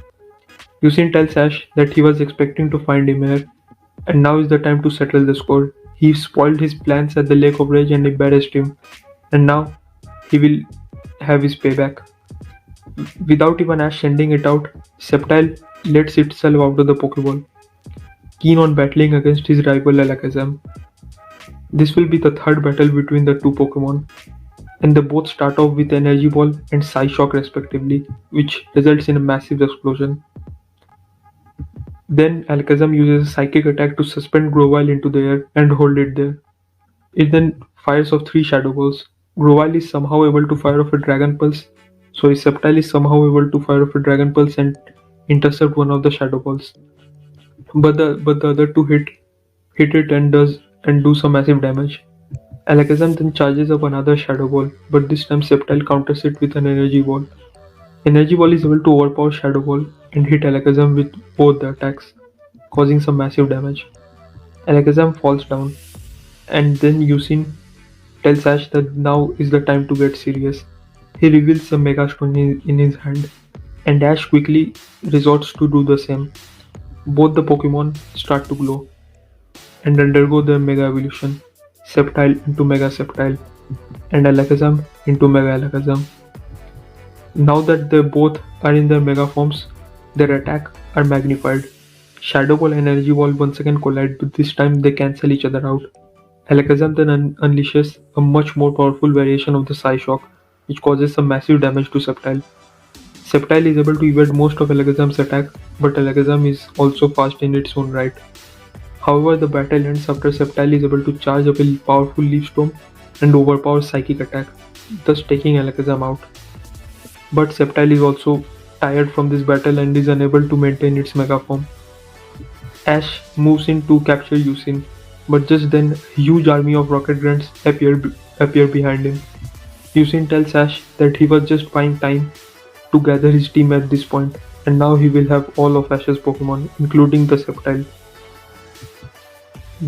All the Grunts sent out their muck, and Sceptile is unable to defeat them and goes down in the battle due to being massively exhausted after such a tough battle against Alakazam. Just as Yusin is about to move in and capture Ash's Pokemon, he's hit with a Zap Cannon out of nowhere, which takes him out. Ash notices Silver walking with his Magnezone at hand. He looks at Ash and tells him that this is not his battle. He will be the one to take Team Rocket down, and tells Ash to get on with his journey. Ash follows this advice and retreats to the exit of the cave. Just as he is at the exit, he notices a battle going on. It's Jackson, and he's battling Draco, using his Meganium and Ampharos. The battle comes to a close as Ampharos is able to defeat both of them at the same time, unleashing a powerful Draco Meteor, thus eliminating the last 2 of Jackson's Pokemon and eliminating him from the tournament itself. Draco tells Ash that he will meet him at the Pokemon League, and he leaves. Ash consoles Jackson and tells him that there is always next time, and Jackson tells Ash to be careful around Draco, as his Salamence was able to defeat his whole team all at once, and this worries Ash a bit. Defeating 6 Pokemon at once is certainly an impressive feat. Ash exits the cave to find only 2 trainers present there, Draco and Ethan. Ethan greets Ash and tells him that he is impressed by how quickly Ash was able to make it out of the cave, and Ash asks Ethan if he was the first one here, which he confirms. Just then, the Proctor asks if these are all the trainers that have made out so far, and then a huge explosion takes place at the entrance of the cave. Silver exits the cave with Magnezone in hand, revealing having defeated the entire Rocket army all by himself. The Proctor concludes the tournament by saying that only 4 trainers have made out of Victory Road, and this is a record. As previously, or as in the previous years, not more than 1 trainer had made out, and this called for a tournament. Lance walks out and tells them that they will battle right here, right now. And the winner of this mini tournament will be the one to challenge the Elite Four. There will be 2 battles right now and 1 battle tomorrow, which will be a full battle. For the battles that are to be taken place right now, the trainers will battle with whatever Pokemon they have on hand. And this worries Ash a bit, as his Milotic, Sceptile, and Dragalge are already fainted, so that means he has to battle with Dunsparce, Garchomp, and Tyranitar. The matches are drawn, and it is revealed that Silver will be battling against Ethan, and for the second semi-finals, Ash will be battling against Draco. Ash and Draco took their place in the stands. They were both scheduled to battle with whatever Pokemon they currently had on hand. Draco simply asked Ash, "How many Pokemon do you have on hand?" And Ash replied by saying, "I have 3 Pokemon to battle with." And Draco said that he had a full team of 6, but he will also be using 3 Pokemon. Ash told him that there is no need for that, but Draco insisted that he needs to make this battle fair. Team Rocket specifically targeted Ash for his Pokemon, meaning that he had to battle through a bulk of them, and this resulted in 3 of his Pokemon fainting. And if he defeats Ash with some technical advantage, it will not be worthy of a member of a Dragon Clan. So this battle will be fair. Draco will use his 3 Pokemon against Ash's 3, and may the best one win. Ash smiles and gives him a nod, saying that he would expect nothing less from his greatest rival, and Draco nods. The battle begins. Ash sends out his Dunsparce, and Draco sends out a Rhyperior. The sheer strength of Rhyperior can be felt from its appearance. It is extremely well trained and has toughness written all over it. Rhyperior starts off with an Earthquake attack, and Dunsparce takes it to the air, surprising everybody. Ash says that Dunsparce always had the ability to fly, and with a little bit of training, this ability has been refined beyond expectations. It then fires off an Ice Beam, which hits Rhyperior head-on, a super effective attack. Dunsparce then uses Ancient Power, but Rhyperior uses Stone Edge. Due to Rhyperior being a rock type, it gets the stab bonus. On top of it, Stone Edge is a much more powerful attack than Ancient Power, so it manages to overpower Dunsparce's attack and hit it. Although Ancient Power was unable to overcome Stone Edge, its added effect is visible as Dunsparce gets a 1.5 boost in all its stats. It then charges up a Water Pulse, and Draco, taking a page out of Ash's book, orders Rhyperior to use Stone Edge as a shield to defend itself. And Ash simply tells Draco that this is not going to work, as this has been tested by him before. And true to Ash's word, the Water Pulse, boosted by the increased stats of Dunsparce, manages to blast through the rock wall and hit Rhyperior head-on. Although Rhyperior is extremely tough and durable, this quadruple effective attack is enough to take it out in one blow. Draco sends out his second Pokemon, Hakamo. Is it? Oh, I'm sorry, I forgot the name of this Pokemon. Yeah, so it's Hakamo. I'm sorry, this is extremely embarrassing. I hope you guys don't murder me in the comment section. Really sorry. He sends out Hakamo, and the battle begins as Hakamo uses a Clangorous Soul, and this results in its own stats also being boosted, thereby making this battle even. It then fires off a Flamethrower, which hits Dunsparce, causing a lot of damage. Dunsparce then fires off an Ancient Power, but to his shock, Hakamo uses a Drain Punch attack and blasts through the Ancient Power and hits Dunsparce with a super effective attack. Dunsparce is sent flying, but it manages to hold its ground and fire off an Air Slash, which results in Hakamo flinching, and this gives Dunsparce a free hit. It charges in. However, just then, Hakamo starts to glow, undergoing its evolution into Como. Draco simply smiles and tells Ash that this is the end of the line for him, as he pulls out a weird-looking crystal from his cape, and this crystal starts to glow. along with Komo.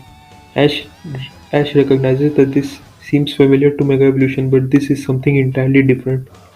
And just then a weird energy starts to surge itself around Komo as it unleashes something that Draco calls a Z move. This is Clangorous Soul Blaze. The attack hits Dunsparce and it's nowhere near enough durable to take the hit, and this results in it fainting. And on top of this, Komo gets another boost in all of its stats, now making it almost unbeatable. Draco tells Ash that this is where the battle ends, as he cannot possibly fathom the power of Komo, and Ash tells him to not get cocky, as the battle has just begun. He sends out his own fully evolved dragon type, Garchomp, and this is where Draco realizes that despite the boosted stats, Garchomp is just at the whole another level. It constantly uses Dig and Stone Edge from distance to maintain its distance from Komo, thereby avoiding all its attacks. And the sneak attacks are giving Komo a hard time, rendering it unable to land any attack despite it having most of the advantage in the stats department. Komo tries another Drain Punch, but Garchomp uses an Earthquake to hold it in its place, and this is followed up by a Dig, once again using a guerrilla tactics to confuse and frustrate Komo. It finally emerges from the ground and rushes with a Dragon Rush attack. Komo blocks the attack with with a Drain Punch, but this is just what Ash was planning. He orders Garchomp to use a technique that that it used to rely on while it was still agable, and this was biting down on its opponent's limbs. And it does just that, biting down on Komo's hand. Ash then orders a Draco Meteor, and Draco desperately tells Komo to get out of there. The meteor envelops Komo and sends it crashing into the air, following which it crashes to the ground along with the meteors, thereby rendering it unable to battle, and giving Garchomp the victory. In an extremely unlikely battle, Draco smiles and tells Ash that he did not expect Garchomp to be this strong, and Ash has proven him to be a worthy rival. He sends out his final Pokemon, Salamence, his starter, and this battle immediately goes downside. Salamence proves to have the speed and power advantage over Garchomp, which is absolutely crazy because Ash and Garchomp trained their ass off before this battle. So Ash was pretty sure that Garchomp would be able to hold its own against any dragon type. But seeing Salamence completely outclass it is coming off as a surprise. Even Garchomp's usual tactics, using the dig and earthquake attack, are absolutely useless against a flying type. So Ash has to go for a broke, and he orders a Dragon Rush as Garchomp rushes towards Salamence. Draco orders a Draco Meteor.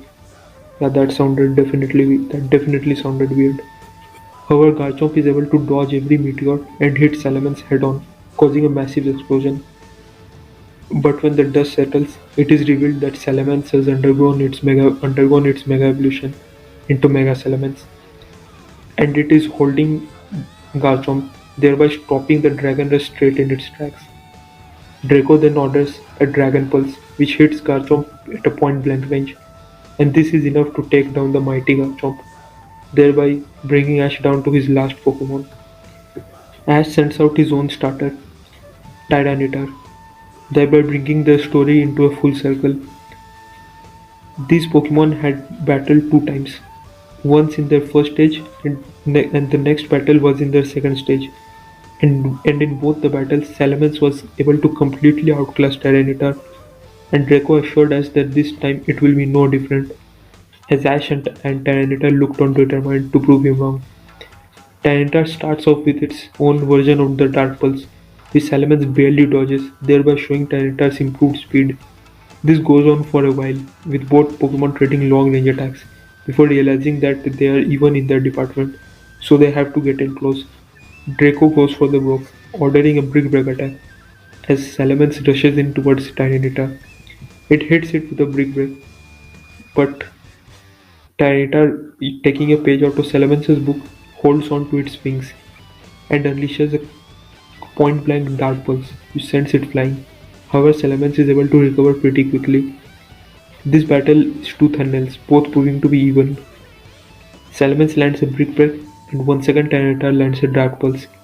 This battle continues to rage on, getting more and more violent with every single blow landed.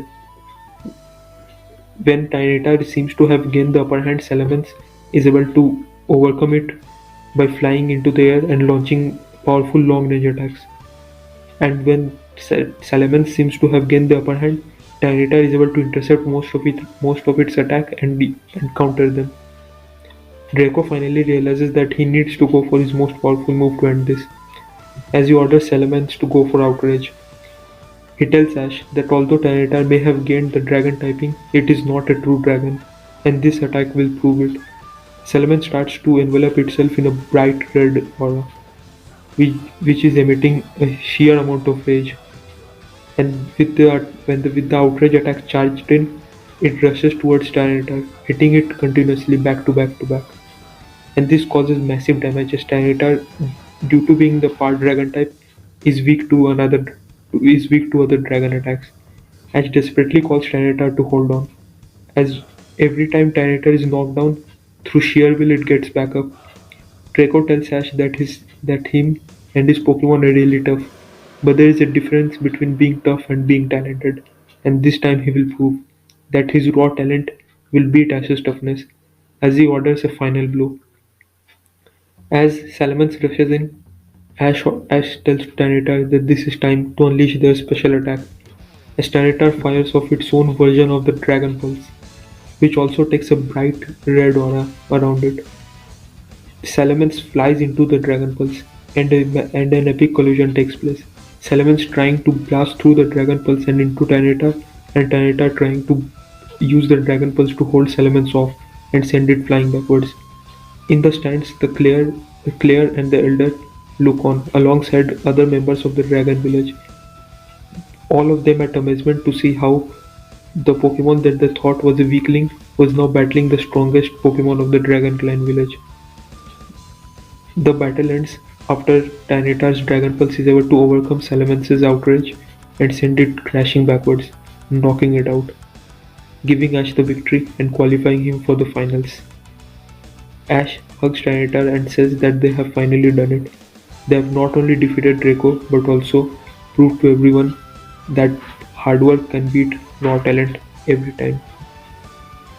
Draco walks up from behind and tells them that is absolutely correct. After his loss against Claire, he had to reinvent himself, and this was the best version of him, and still Ash managed to defeat him. So he has nothing but respect for Ash, and wishes that once the battle again, that will be a full battle with under normal circumstances. And he tells Ash to win this battle, not only for him but also for the entire Dragon Clan village. And Ash tells him that he definitely will. After this, they witness the epic battle between Silver and Ethan. The battle comes down to Ethan's Typhlosion versus Silver's Feraligatr. And although Typhlosion is at a type disadvantage, it is proving to be able to battle at even grounds against Silver's Feraligatr. This battle is something that none of them had ever experienced before. This was extremely high level, rivaling and maybe even surpassing the power level which was shown between Ash and Draco.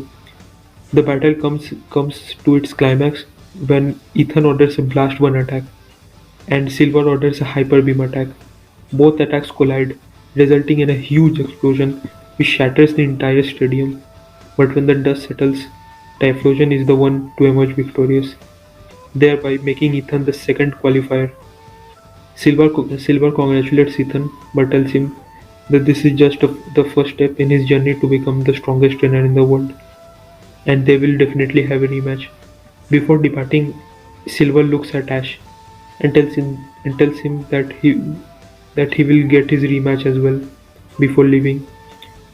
So the final battle is set. This will be between Ethan and Ash. The Proctor comes to the stage and announces that their final battle will be a one-on-one battle. So they will have a chance to heal one of their Pokemon. and in about 2 hours or so, the finals will take place. They both depart to the Pokemon Center, and while there, the Elder asks Ash which Pokemon will he be using, and Ash says that he will be using his Sceptile, as Tyranitar is still pretty tired from the battle against Salamence, and he has to rely on Sceptile's Mega Evolution to win this battle. So with that in mind, after 2 hours, both Ethan and Ash take their place in the stadium, both ready to battle it out to determine who will challenge the Elite Four. The battle begins and Ash sends out his Sceptile, and to everyone's shock, Ethan sends out his Red Gyarados. The battle begins as Ash orders Sceptile to charge up an energy ball and fire it towards Gyarados, who counters it using a flamethrower attack. The flamethrower manages to overpower the energy ball and charges towards Sceptile. However, Sceptile manages to dodge the attack.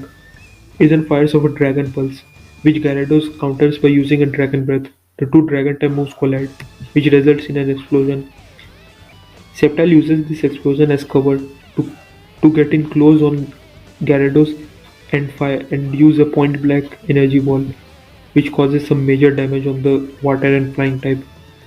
Gyarados then uses a Dragon Breath at close range. However, Ash tells Sceptile to hold the attack and send it backwards at Gyarados, and Sceptile does just that, catching the attack and flinging it back at Gyarados, thereby causing it even more damage. Once again, Gyarados fires off a flamethrower which Sceptile manages to dodge. Ethan realizes that Sceptile is much faster than Gyarados, so he has to do something to even that speed disadvantage out. So he orders Gyarados to use a Dragon Dance, and this boosts its attack and speed stats. Now being even in speed, Gyarados unleashes a Dragon Breath, which travels much faster, and Sceptile is unable to dodge. Sceptile begins to charge up an energy ball, but once again Gyarados proves its speed advantage by using a flamethrower, which blasts Sceptile before it can finish charging up its attack. This battle goes on back and forth, with both Pokemon having their moments. However, both realize that they need to go all out to determine who is truly the better trainer, and both Sceptile and Gyarados go their respective Mega Evolution into Mega Sceptile and Mega Gyarados, bringing the battle into a whole another level. This battle once again goes on both sides, both Pokemon having their moments. Gyarados has gained the power advantage, but Sceptile has once again gained the speed advantage. Both trade shots back and forth, neither willing to give an inch. The battle comes to its climax, and Sceptile goes for a Leaf Storm attack, and Gyarados counters it with a Dark Pulse. Both attacks collide and result in a massive explosion, and when the dust settles, Sceptile is the one remaining standing. This meaning Ash has won the Johto League, and Ethan congratulates his friend, saying that if he had to lose to anybody, he was glad that it had to be Ash, and tells him that they will definitely battle again, and he will be rooting for Ash to become the new champion. And Ash tells him that they will definitely battle again, and he will meet Ethan up very soon. Ash is awarded the winner's trophy by Lance, who is looking really weird in this picture for some reason. And with that, we have a new winner of the Johto League. Ash is given 1 year time to prepare to challenge the Elite Four. And when he meets the Elder outside the Indigo Plateau, he asks the Elder for some advice, where to train for this battle. Sure, he can train in the Dragon Shrine, but he doubts that he will get any more gains there. And the Elder tells Ash that sometimes when we want to reach the new level, we have to go out of their comfort zone. Dragons and dragon tamers hate ice, but if they train under uncomfortable conditions, they will truly shatter through their limits. And Ash has to do just that. He then points towards a mountain far away and tells that this is Mount Silver. This is a place where the strongest of Pokemon live in the harshest of conditions. And if Ash truly wants to reach the champions level, he has to train there. And Ash agrees to this. After 6 months of preparing himself for the training, he departs off to Mount Silver to train for 6 months before he will return and challenge the Elite Four. After completing his 6 months of training in the harsh climate of Mount Silver, Ash was finally ready to challenge the Elite Four. He had completely exhausted his training time, which was of 1 year, and now he had to challenge them. So he returned to Indigo Plateau, and to his surprise, he was greeted by two of his mentor and father figures, the elder from the Dragon Clan village, and Drake, of his mentor from the Hoenn region. They both came here to wish Ash the best of luck, but unfortunately, they won't be able to watch his battle except for the one with Lance, because the Elite Four battles were not permitted to be viewed by the local public in the arena. They could, however, watch it from the big screen, which would be displayed outside of the Indigo Plateau HQ. Many villagers from the Dragon Clan village also came to see this battle, because as far as they were concerned, this Elite Four challenge was a win-win for them. Either Lance defends his title or Ash wins it. Either way, the title stays within Blackthorn City. So without further ado, Ash, Drake, and the Elder enter the Indigo Plateau building. Before leaving, Drake tells Ash to not focus on winning and just focus on enjoying the battle, because that's where Ash excels the most. And the Elder tells him to remember every lesson that he has learned so far and stay focused during all battles. Before the challenge begins, the Proctor tells Ash the rules. The rules are simple. Ash may use as many Pokemon as he wants, but only 6 at a time in any battle. So this means he will be bringing along his whole roster of Pokemon that he has caught so far. And healing won't be permitted until and unless he defeats all the Elite Four members and finally challenges Lance. So he has to battle 4 battles consecutively without having the advantage of healing Pokemon. However, in order to balance the things for the challenger, each of the Elite Four members will only be using 5 Pokemon each. However, the challenger is permitted to use 6 Pokemon. If this sounds weird, just remember these are not my rules. These are the rules which are applied in each and every game.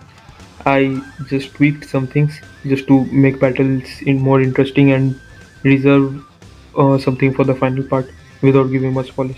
Anyway, back to the story. Ash enters the room and is greeted by the newest member of the Elite Four, Will. Will asks Ash if he is confident in the training that he did for the 1 year, because normally people would immediately challenge the Elite Four after winning the league. But Ash tells him that he has taken his ample time to prepare, and he's sure that Will won't be disappointed with the results. Will just smiles and tells Ash to bring it on. Ash's heart races as he sends out his first Pokemon, Skarmory. Skarmory is definitely going to be a huge asset in this battle, as its steel typing resists the psychic attacks. Will sends out his own Pokemon, Girafarig, as the two stare each other down. Ash tells Skarmory to maintain its distance and go for Stealth Rock, the first move of this year's Elite Four challenge. Girafarig counters it with a psychic attack. However, Skarmory is able to break free and hit it with a Brave Bird, which causes some lot of damage. Girafarig fires back a Charge Beam, which manages to raise its special attack. This back and forth continues for a while, but it's evident that Skarmory's defense and its speed is going to eventually overwhelm Girafarig, and this is exactly what happens. A powerful Iron Head blasts through Girafarig's defenses, taking it out. Will commends Ash, saying that that was quite a dominant performance, and he has definitely trained his Pokemon really well. And Ash replies by saying that this is the fruits of training in the harsh climate of Mount Silver. Will smiles at him and sends out his second Pokemon, Xatu. Both bird Pokemon take it to the air, and it is clearly evident that Xatu has the speed advantage here. However, once again, due to Skarmory's impeccable defense, it's able to tank most of Xatu's attack and charge it head-on. Xatu goes for a future set attack, which sets off a timer on Skarmory. And this timer goes off in the perfect timing, as the future set intercepts Skarmory as it's charging up a Brave Bird attack. While Skarmory is being attacked by the future side, Xatu fires off a Shadow Ball at Skarmory. However, just in the nick of time, Skarmory is able to dodge the Shadow Ball and charge forward with an Iron Head. but Zatu uses double team attack to evade it. It then fires off another couple of shadow balls, which is followed by another future set attack. It appears that Skarmory is about to lose, but just then, it gathers the remaining energy it has left and charges forward with a Brave Bird attack. This attack hits Zatu and it finally goes down. However, the recoil damage takes Skarmory out with it, thereby bringing this battle to a draw. Ash sends out his second Pokemon, Dunsparce, and Will sends out Jinx, and Jinx immediately takes damage from the Steel Rock due to being an Ice type. The battle starts as Jinx fires off an Ice Beam, and Dunsparce counters with Flamethrower. Flamethrower immediately overpowers Ice Beam and does some massive damage on Jinx. Jinx tries for a Lovely Kiss attack, but Dunsparce is able to avoid it quite easily. Dunsparce then fires off an Ancient Power attack, and Jinx uses Psyshock to counter it, both attacks cancelling each other out. However, Dunsparce is quick on the trigger and hits Jinx with an Flamethrower. However, Jinx tanks it and hits Dunsparce with an Ice Beam. This long-range back-and-forth battle continues for a while, with both Pokemon being even. However, Dunsparce is the more bulky here, although Jinx has the speed advantage.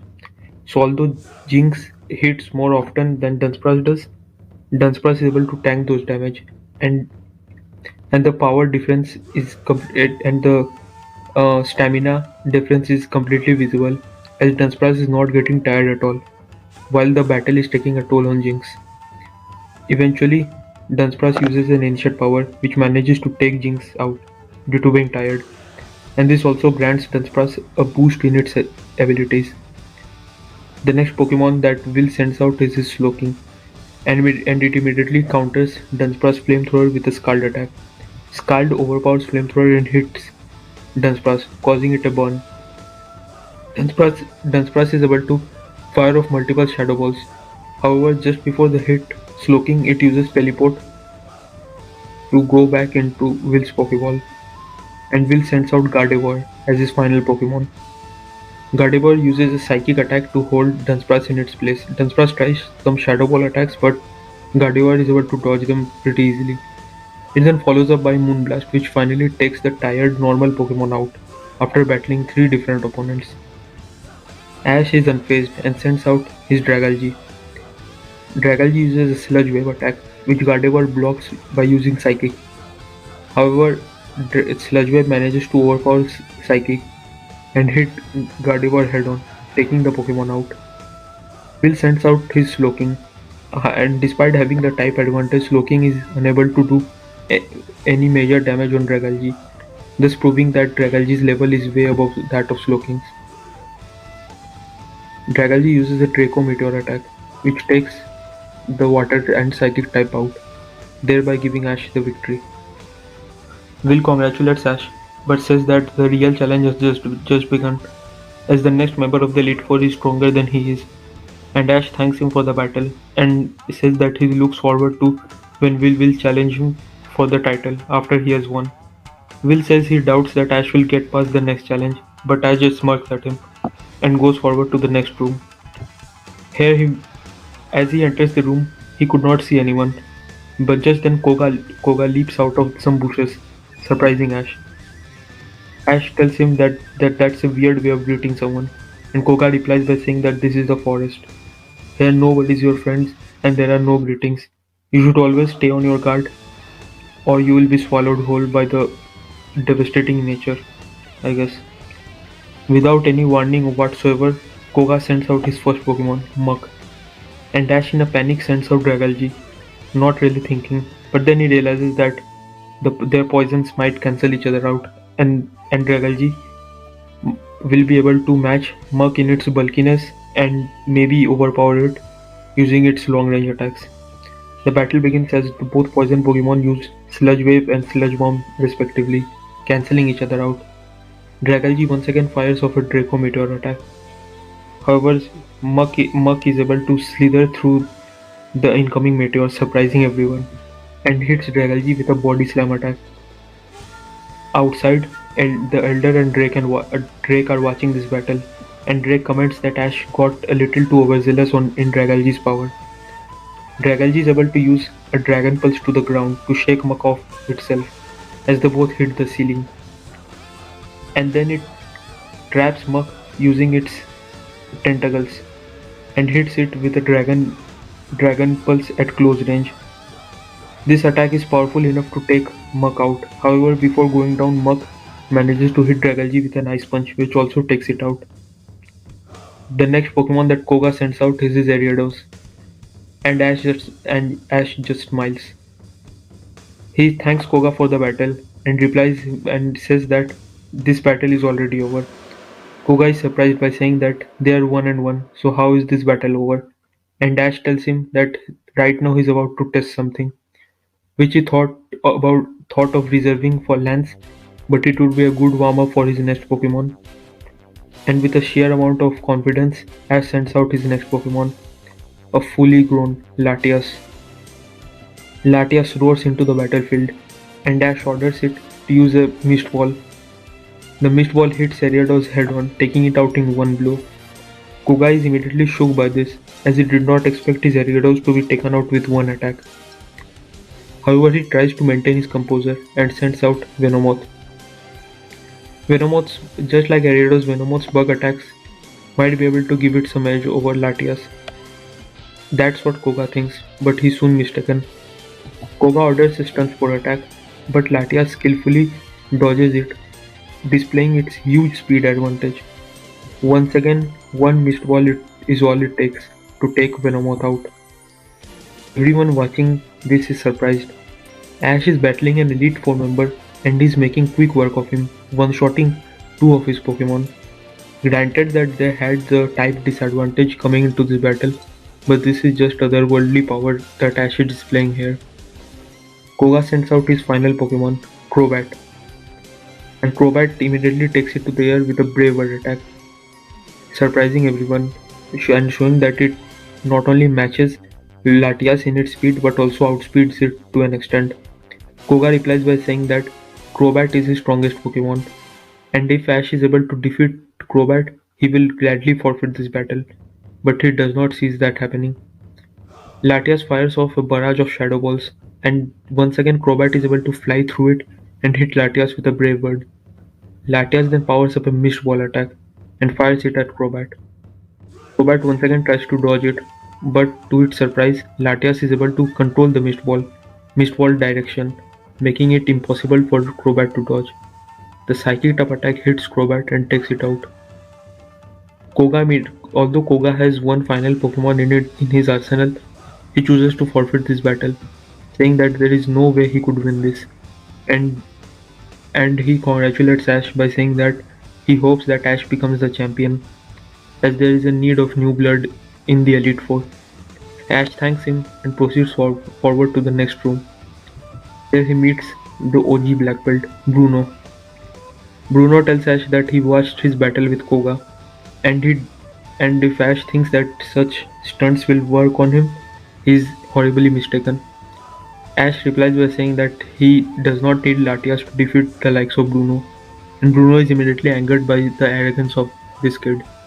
Once again, the Elder, who is watching from outside, comments that Ash is once again getting too overconfident and hopes that this is not just a bravado and he actually has some secret weapon up his sleeve to back this up.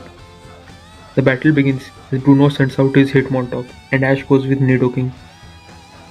Nidoking immediately goes for an Earth Power attack, which hits Hitmontop causing some damage. However, Hitmontop is able to tank it and fires off a triple XL attack. The first attack hits, catching Nidoking off guard. So does the second. But before the final attack is able to connect on Nidoking, it uses its claws to grab Hitmontop, thereby preventing the attack. However, to his surprise, Hitmontop rolls and hits it with a rolling kick straight in the chin, causing some damage. Nidoking fires off a flamethrower attack, but Hitmontop uses rapid spin to block and deflect the attack. He then follows up by another rolling kick. Ash realizes that Hitmontop's defenses are perfectly matched to counter long-range attacks, so he needs to be crafty here. He orders Nidoking to go for Surf attack, and just as expected, Hitmontop uses rapid spin to deflect it. However, it gets wet nonetheless, and using it to his advantage, Ash orders a Thunderbolt, which hits the soaking Hitmontop, causing some major damage and takes it out in one blow. The next Pokemon that Bruno sends out is a Hitmonlee, and Hitmonlee immediately goes for a Mega Kick, surprising everyone with its speed. It then goes for a close combat attack right off the bat, and Ash is surprised that Bruno would go for this move so early, as it would result in Hitmonlee's defense and special defense going down. But to his surprise, Hitmonlee eats a white colored herb, and this not only restores its stats but also raises its speed. Bruno Bruno tells that this is the white herb found in the rarest of the mountains, and Hitmonlee's abilities Unburden means that whenever it uses its held item, its speed rises drastically, and this is evident as Hitmonlee is able to dodge a Earth Power from Nidoking fairly easily and hit it with a high jump kick, taking it out. Ash realizes that he has to fight speed with speed, so it sends out his Sceptile. Sceptile immediately goes for a Leaf Storm, and Hitmonlee uses a Blaze Kick to block the attack. Ash then tells Bruno that he just used his own technique against him. Sceptile's ability is also Unburden, and it also consumed the White Herb, meaning that the special attack drop from Leaf Storm is cancelled out, and now its speed is also magnified. Now Sceptile is able to match Hitmonlee's speed for speed, and fires off a barrage of energy balls. Hitmonlee uses Blaze Kick to deflect all of them, and Sceptile leaps into the air. And just for a brief second, Sceptile Mega evolves into its Mega Sceptile form and unleashes another Leaf Storm, which manages to catch Hitmonlee off guard and take it out.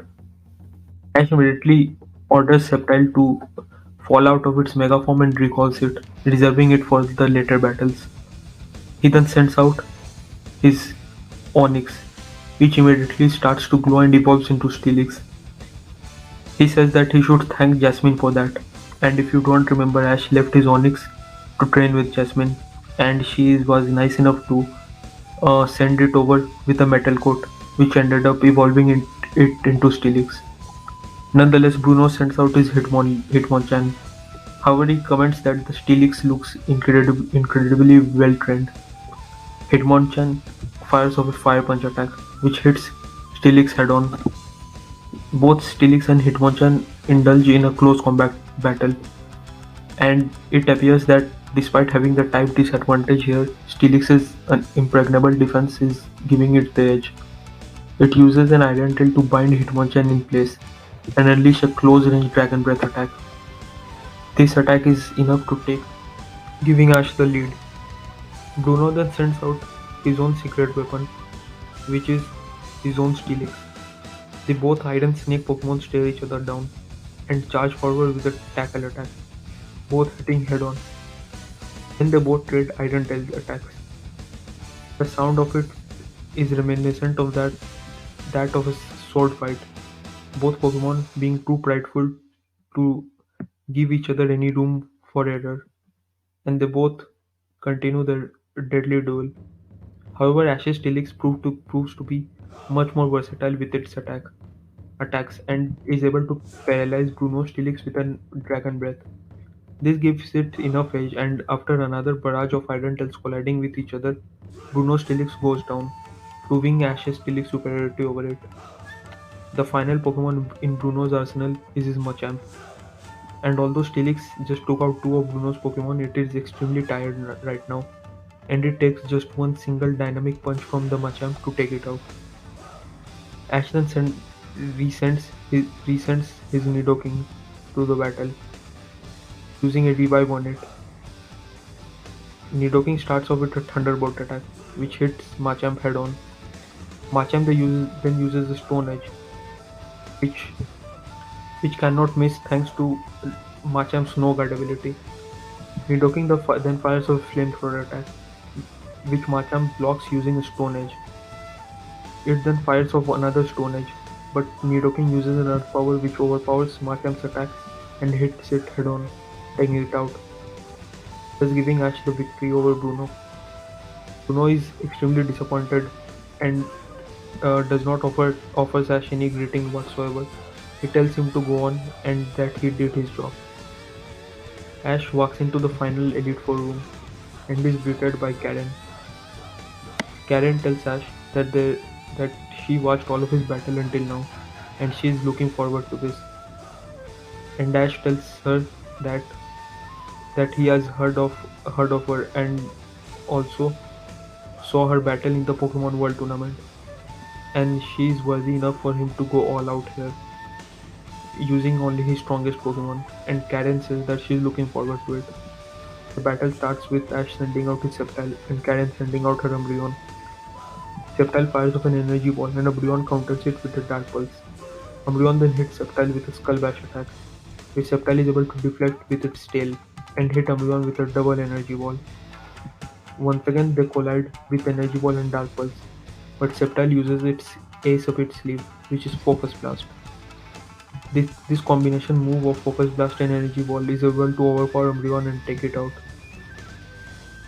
Karen then sends out her second Pokemon, Vileplume. They both trade Energy Balls, and Vileplume fires off a Sludge Bomb attack. Sceptile leaps into the air and once again evolves into Mega Sceptile and unleashes a Dragon Pulse attack. Although Vileplume has the type advantage here, Sceptile's power and speed is evening the battle out, and eventually the battle comes to close with Sceptile using a Leaf Storm attack and Vileplume countering it with a Petal Blizzard attack. The two powerful grass type moves cancel each other out, resulting in a double knockout.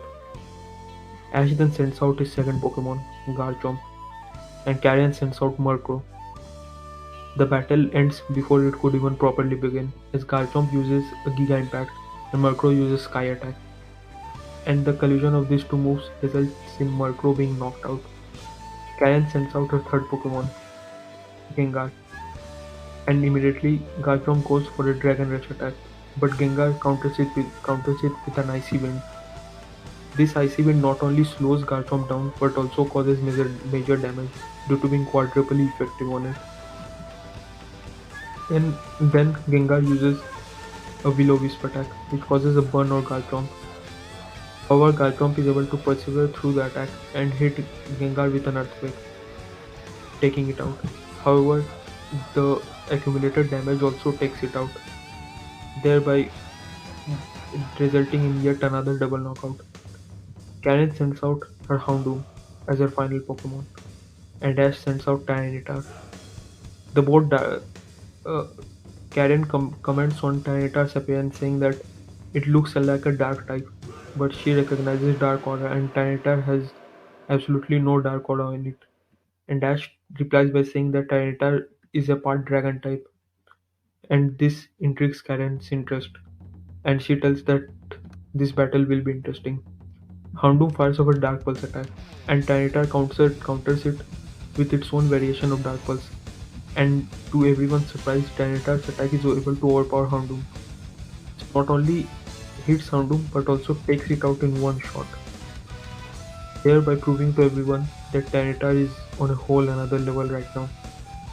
Karen congratulates Ash on the victory, saying that he really is on a different level than the Elite Four, and he has a real chance at defeating Lance if he plays his cards well.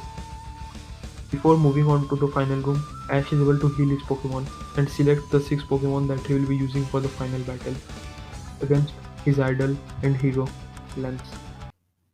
Ash walked into the final room of the Indigo Plateau to meet his idol and the final challenge between him and immortality. That was Lance. Lance greeted Ash and told him that he had high hopes from Ash, and he watched all the battles Ash had with the Elite Four up to this point, and he has to say he is really impressed by the way he was able to defeat them handily. But this battle will be of a completely different level, and Ash should be prepared for it. As Ash looked at Lance, everything, his entire journey flashed before his eyes, and he was filled with a surge of adrenaline. He could just feel himself becoming the champion right this very second, and he just started to get a little bit nervous, but excited at the same time. The battle begins as Ash sends out his Sceptile and Lance sends out his Gyarados. Ash immediately feels a surge of confidence growing in his body. He thinks that Sceptile has already battled and defeated a Gyarados, not mentioning it was a Mega Gyarados. owned by Ethan, so he's pretty confident in his chances. And unlike the previous battles where he methodically uses Sceptile's Mega Evolution as a surprise, he decided to go all at once. He evolved his Sceptile into Mega Sceptile, and this sense of rush and adrenaline reflected in Sceptile also. It fired off a barrage of energy balls straight at Gyarados, without setting them up or hiding them behind other attacks. This was a completely telegraphed and blind attack by the Grass type, and Gyarados was able to easily block all of the energy balls using an Ice Fang, crushing them to bits. Sceptile, however, did not let up. It fired off a massive Leaf Storm, using almost all of its energy, and Gyarados countered it with a Twister attack.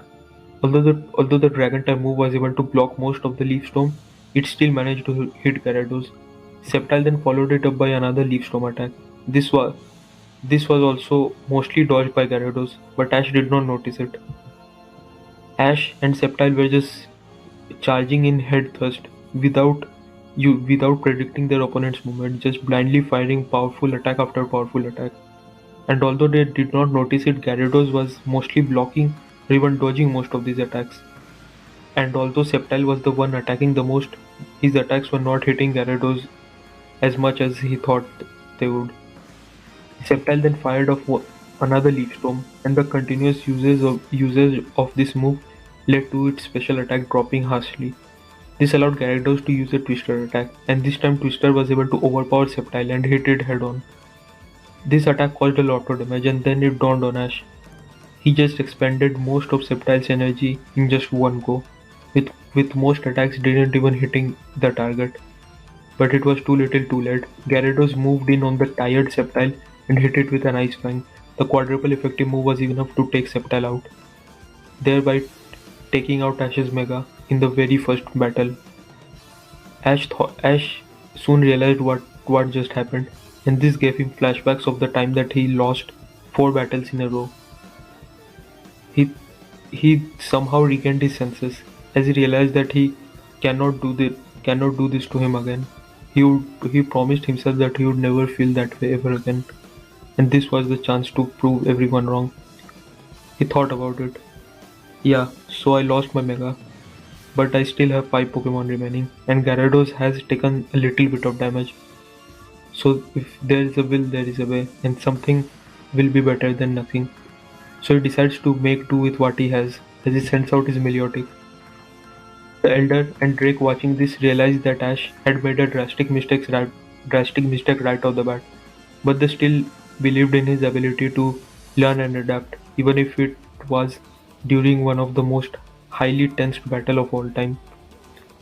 Milotic starts the battle with a Dragon Pulse, and Gyarados counters it with a Dragon Breath attack. Then they trade Hydro Pumps. Although Gyarados is the more powerful Pokemon, it is a little bit tired from battling the Sceptile, and this, along with Milotic's recover move, makes it the fresher Pokemon leading into the battle. And as long as the battle drags out, Gyarados keeps getting tired and Milotic seems to be getting stronger and stronger. Lance realizes that he needs to go for a powerful move, which would either end Milotic or cause it a lot of damage, so he orders Gyarados to use a Hyper Beam. But to his surprise, Milotic is also armed with the same attack. The both Hyper Beams collide, resulting in a massive explosion. And to Ash's surprise, this attack manages to take Milotic out. But to some of his relief, Gyarados is also taken out. But still, that's 1 down for Lance, but 2 down for Ash. So he calms himself down and realizes that he has to battle with strategy and not just brute strength. He sends out his Lapras. Lance sends out Aerodactyl. Lance looks at the Lapras and realizes that it's really in a really bad shape and looks old for its age. And Ash replies to him by saying that brute strength is not the only thing that wins you battle, and he will prove this to him. Lapras is more than able to do her job. Lance commands Ash and orders Aerodactyl to use a double-edge attack. Aerodactyl flies towards Lapras, who uses Icy Wind to slow Aerodactyl down and also cause some amount of damage. But before Aerodactyl could hit Lapras, Ash switches it out to Garchomp. The double edge hits Garchomp, but it's severely weakened due to the icy wind. On top of it, Garchomp's rough skin ability causes some damage to Aerodactyl. The two Pokemon engage in battle. Aerodactyl fires off a Stone Edge attack, and Garchomp counters it with its own Stone Edge. Due to Aerodactyl being slowed down by the icy wind, Garchomp is able to telegraph most of its moves, and in some instances even outspeed it. The battle comes to a close when Lance orders Aerodactyl to use Double Edge, and Garchomp uses a Dragon Rush to counter it. The both attacks collide head-on, and it appears that Aerodactyl is going to gain the upper hand, but once again Garchomp's rough skin ability comes into play, causing some damage to Aerodactyl, and Garchomp is able to overpower it and take the fossil Pokemon out, thus evening the battle. Lance then sends out his third Pokemon, Dragonite. Well, this Dragonite is of a shiny variant, but that's not the only thing different about it. Unlike the other Dragonites, its wings are really small, and it looks more bulky and hefty. Ash thinks that this Dragonite strategy will be based on brute strength, but on the other hand is really confident on Garchomp's own strength. She orders Garchomp to use a Dragon Rush attack to test things out, and to his surprise, the Dragonite is able to block Garchomp's attack with minimal effort using a Dragon Claw. It then grabs Garchomp and uses a Slam attack, causing a lot of damage. Garchomp is able to shake it off and fires off a Stone Edge towards the Dragonite. And to Ash's shock, the Dragonite marches through the Stone Edge as if it just tanked it all, and it hits Garchomp straight in the face with an Ice Punch. Garchomp once again tries to rally back, but it's completely evident that Dragonite is overpowering Garchomp and beating it from pillar to post. Another Ice Punch freezes Garchomp and takes it out of the battle, thereby knocking out one of Ash's strongest Pokemon in his team.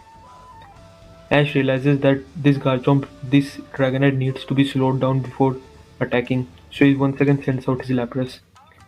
Lance orders Dragonite to use a Fire Punch, and once again Lapras uses an Icy Wind to slow Dragonite down, and once Dragonite gets close, Ash switches it for Latias, who flies into the air dodging the Ice Punch. Dragonite has suffered moderate damage battling Garchomp, and the Icy Wind didn't do it any favors, and also slowed it down considerably. Latias uses a Mist Ball attack, and Dragonite tries its best to counter it and push it back. However, the ball explodes and takes the tired Dragonite out. Lance sends out his fourth Pokemon, a Dragonair, and Ash is surprised as to why he would send out a pre-evolution after the final form. And to his surprise, Lance reveals that this Dragonair is stronger than the Dragonite, and on top of it, it's holding an Eviolite, which increases the defense and special defense of a non-evolved Pokemon by one stage. Ash decides to play it safe for a little bit and orders Latias to use a Mist Ball attack. And to his surprise, the Dragonair is able to dodge the attack elegantly. Even when Latias controls the Mist Ball to hit it once again dodges the attack. It then fires off a Thunder Wave, and this time it's Latias' turn to dodge. They engage in long-range attacks, both proving equal in speed. However, despite its best efforts, Dragonair is no match for the legendary Pokemon, and a powerful Ice Beam by Latias takes Dragonair out, thereby giving Latias its second victory in a row. Then, Lance sends out the Pokemon that Ash had been anticipating and saving Latias for all this time, his Charizard. Ash once again tries to switch Latias out in order to send in Lapras and slow Charizard down, but before he could do that, Charizard uses a Fire Spin, which traps Latias, thereby preventing her from switching out. And then Lance unleashes his secret weapon, Mega Evolution, and Charizard evolves into the mighty Mega Charizard X. The battle begins and Charizard proves to be as fast as Latias and even more so in the strength area. Latias uses a Mist Ball attack, and Charizard counters it with a Fire Blast. This attack results in a massive explosion which destroys majority of the battlefield. Then Latias uses a Draco Meteor attack, and Charizard uses Flame Burst. Once again these attacks collide, resulting in even more part of the stadium getting destroyed. Using the explosion as a diversion, both the Pokemon go for their setup moves. Latias uses a Calm Mind to raise its special attack and special defense. On the other hand, Charizard uses a Dragon Dance to raise its attack and speed. The final They then ready themselves for the final collision. Latias uses its heightened attack to use a Mist Ball, much larger than the original one, and Lance orders Charizard to use Dragon Claw. To Ash's horror, the Dragon Claw tears through the Mist Ball and hits Latias head on. A powered-up Dragon Claw on top of the Tough Claws ability, plus Dragon attacks being super effective on its own kind. This is too much even for Latias to take, and it goes down after putting up a valiant effort. Ash, realizing that battling Mega Charizard X and Lance's final Pokemon would be too much even for Tyranitar, so he has to use Lapras and has to use it smartly. Ash orders an Icy Wind, and Lance orders a Flame Burst which cuts through the attack. This hits Lapras and almost takes it out. Ash realizes that in the strength department, Lapras would not be able to do anything to Charizard, so he has to rely on that move, that secret move, which is either going to give him the victory or just turn the tide against his favor. He orders Lapras to use a Surf attack, and to no one's surprise, Charizard once again cuts through the attack using a Dragon Claw, but it got wet in the process, and this was what Ash was expecting Lance to do. As he smirks, Lance realizes what was happening and orders Charizard to get away from it. However, this was too late. Lapras unleashes the one-hit KO move, Sheer Cold. Due to Charizard being wet, this attack hits Charizard and traps it in an extremely cold boulder of ice, and it knocks it out, thereby knocking out Lance's Mega Evolution.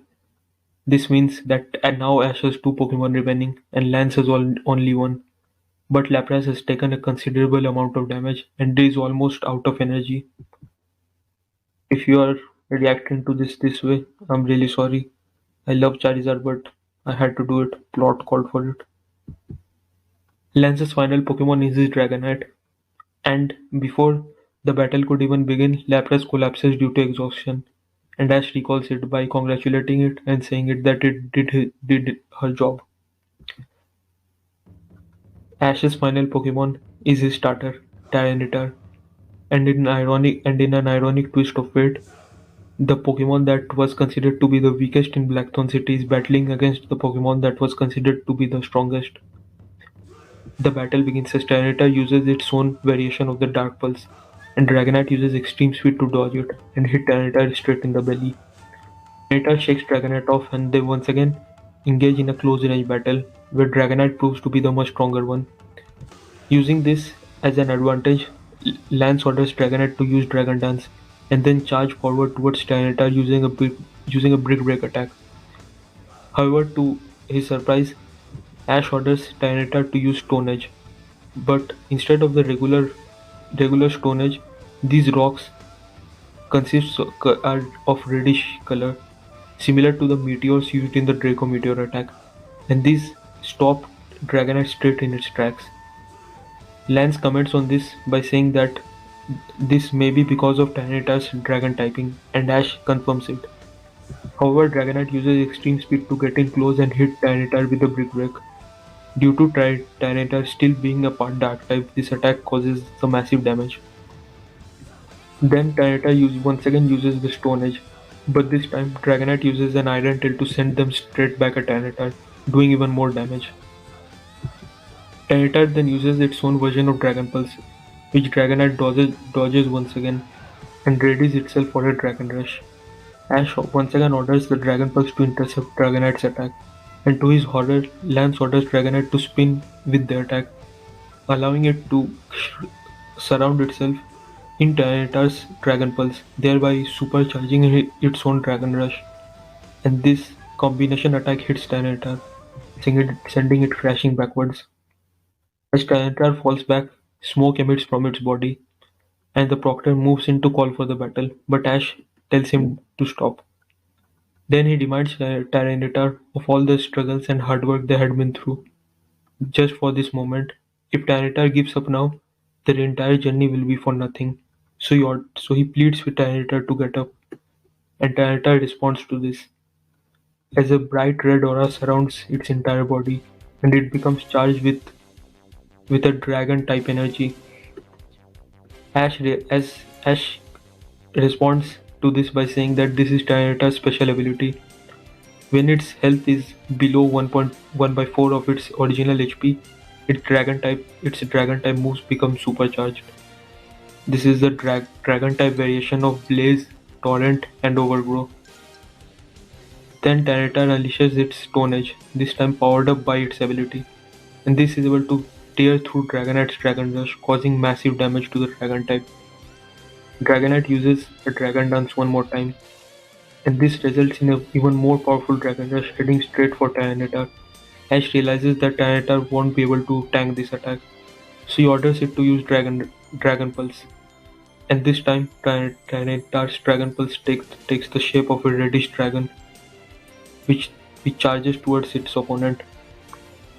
Both attacks collide, and as Dragonite tries to tear through Tyranitar's attack, but its attack continues to grow and grow, enveloping Dragonite, and then a huge explosion takes place.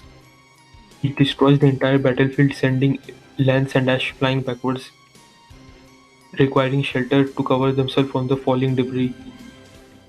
When the battle is finally over, Tyranitar is the one remaining standing over its foe, thereby giving Ash the victory and making him the champion of the Johto region. Ash hugs Tyranitar as both of them shed tears of joy, finally doing the thing that they set out to do, becoming the champion and proving everyone wrong, but more importantly, proving themselves right. Lance moves forward and congratulates Ash by saying that he is not particularly sad, but instead proud that the title of champion remains in the Blackthorn village, and he will happily pass the torch down to Ash. Ash then meets his two father figures, the Elder and Drake, his mentor. Both of them congratulate Ash, and Drake admits that Ash has finally surpassed him and he has nothing left to teach him. Ash tells both of them that he couldn't have done it without them, and he looks forward to learning even more from them. Ash is then taken to the Hall of Fame room, where him and his team are immortalized forever, thus making Ash the new champion of the Johto region. The group photo takes place with the Hall of Fame crew, with all of Ash's Pokemon in the picture, thereby immortalizing him forever in the eyes of the Dragon Village and the entire Johto region. Somewhere far away in the Galar region, there is a place called the Crown Tundra, where a decisive battle is taking place. The battle ends with Hydreigon defeating the legendary Regidrago, and then the trainer of the Hydreigon comes in, and Rayuga, and he throws a black-colored Pokeball at the Regidrago, resulting in its capture. As he holds the Pokeball containing the legendary Pokemon, he utters the phrase, "The end game begins."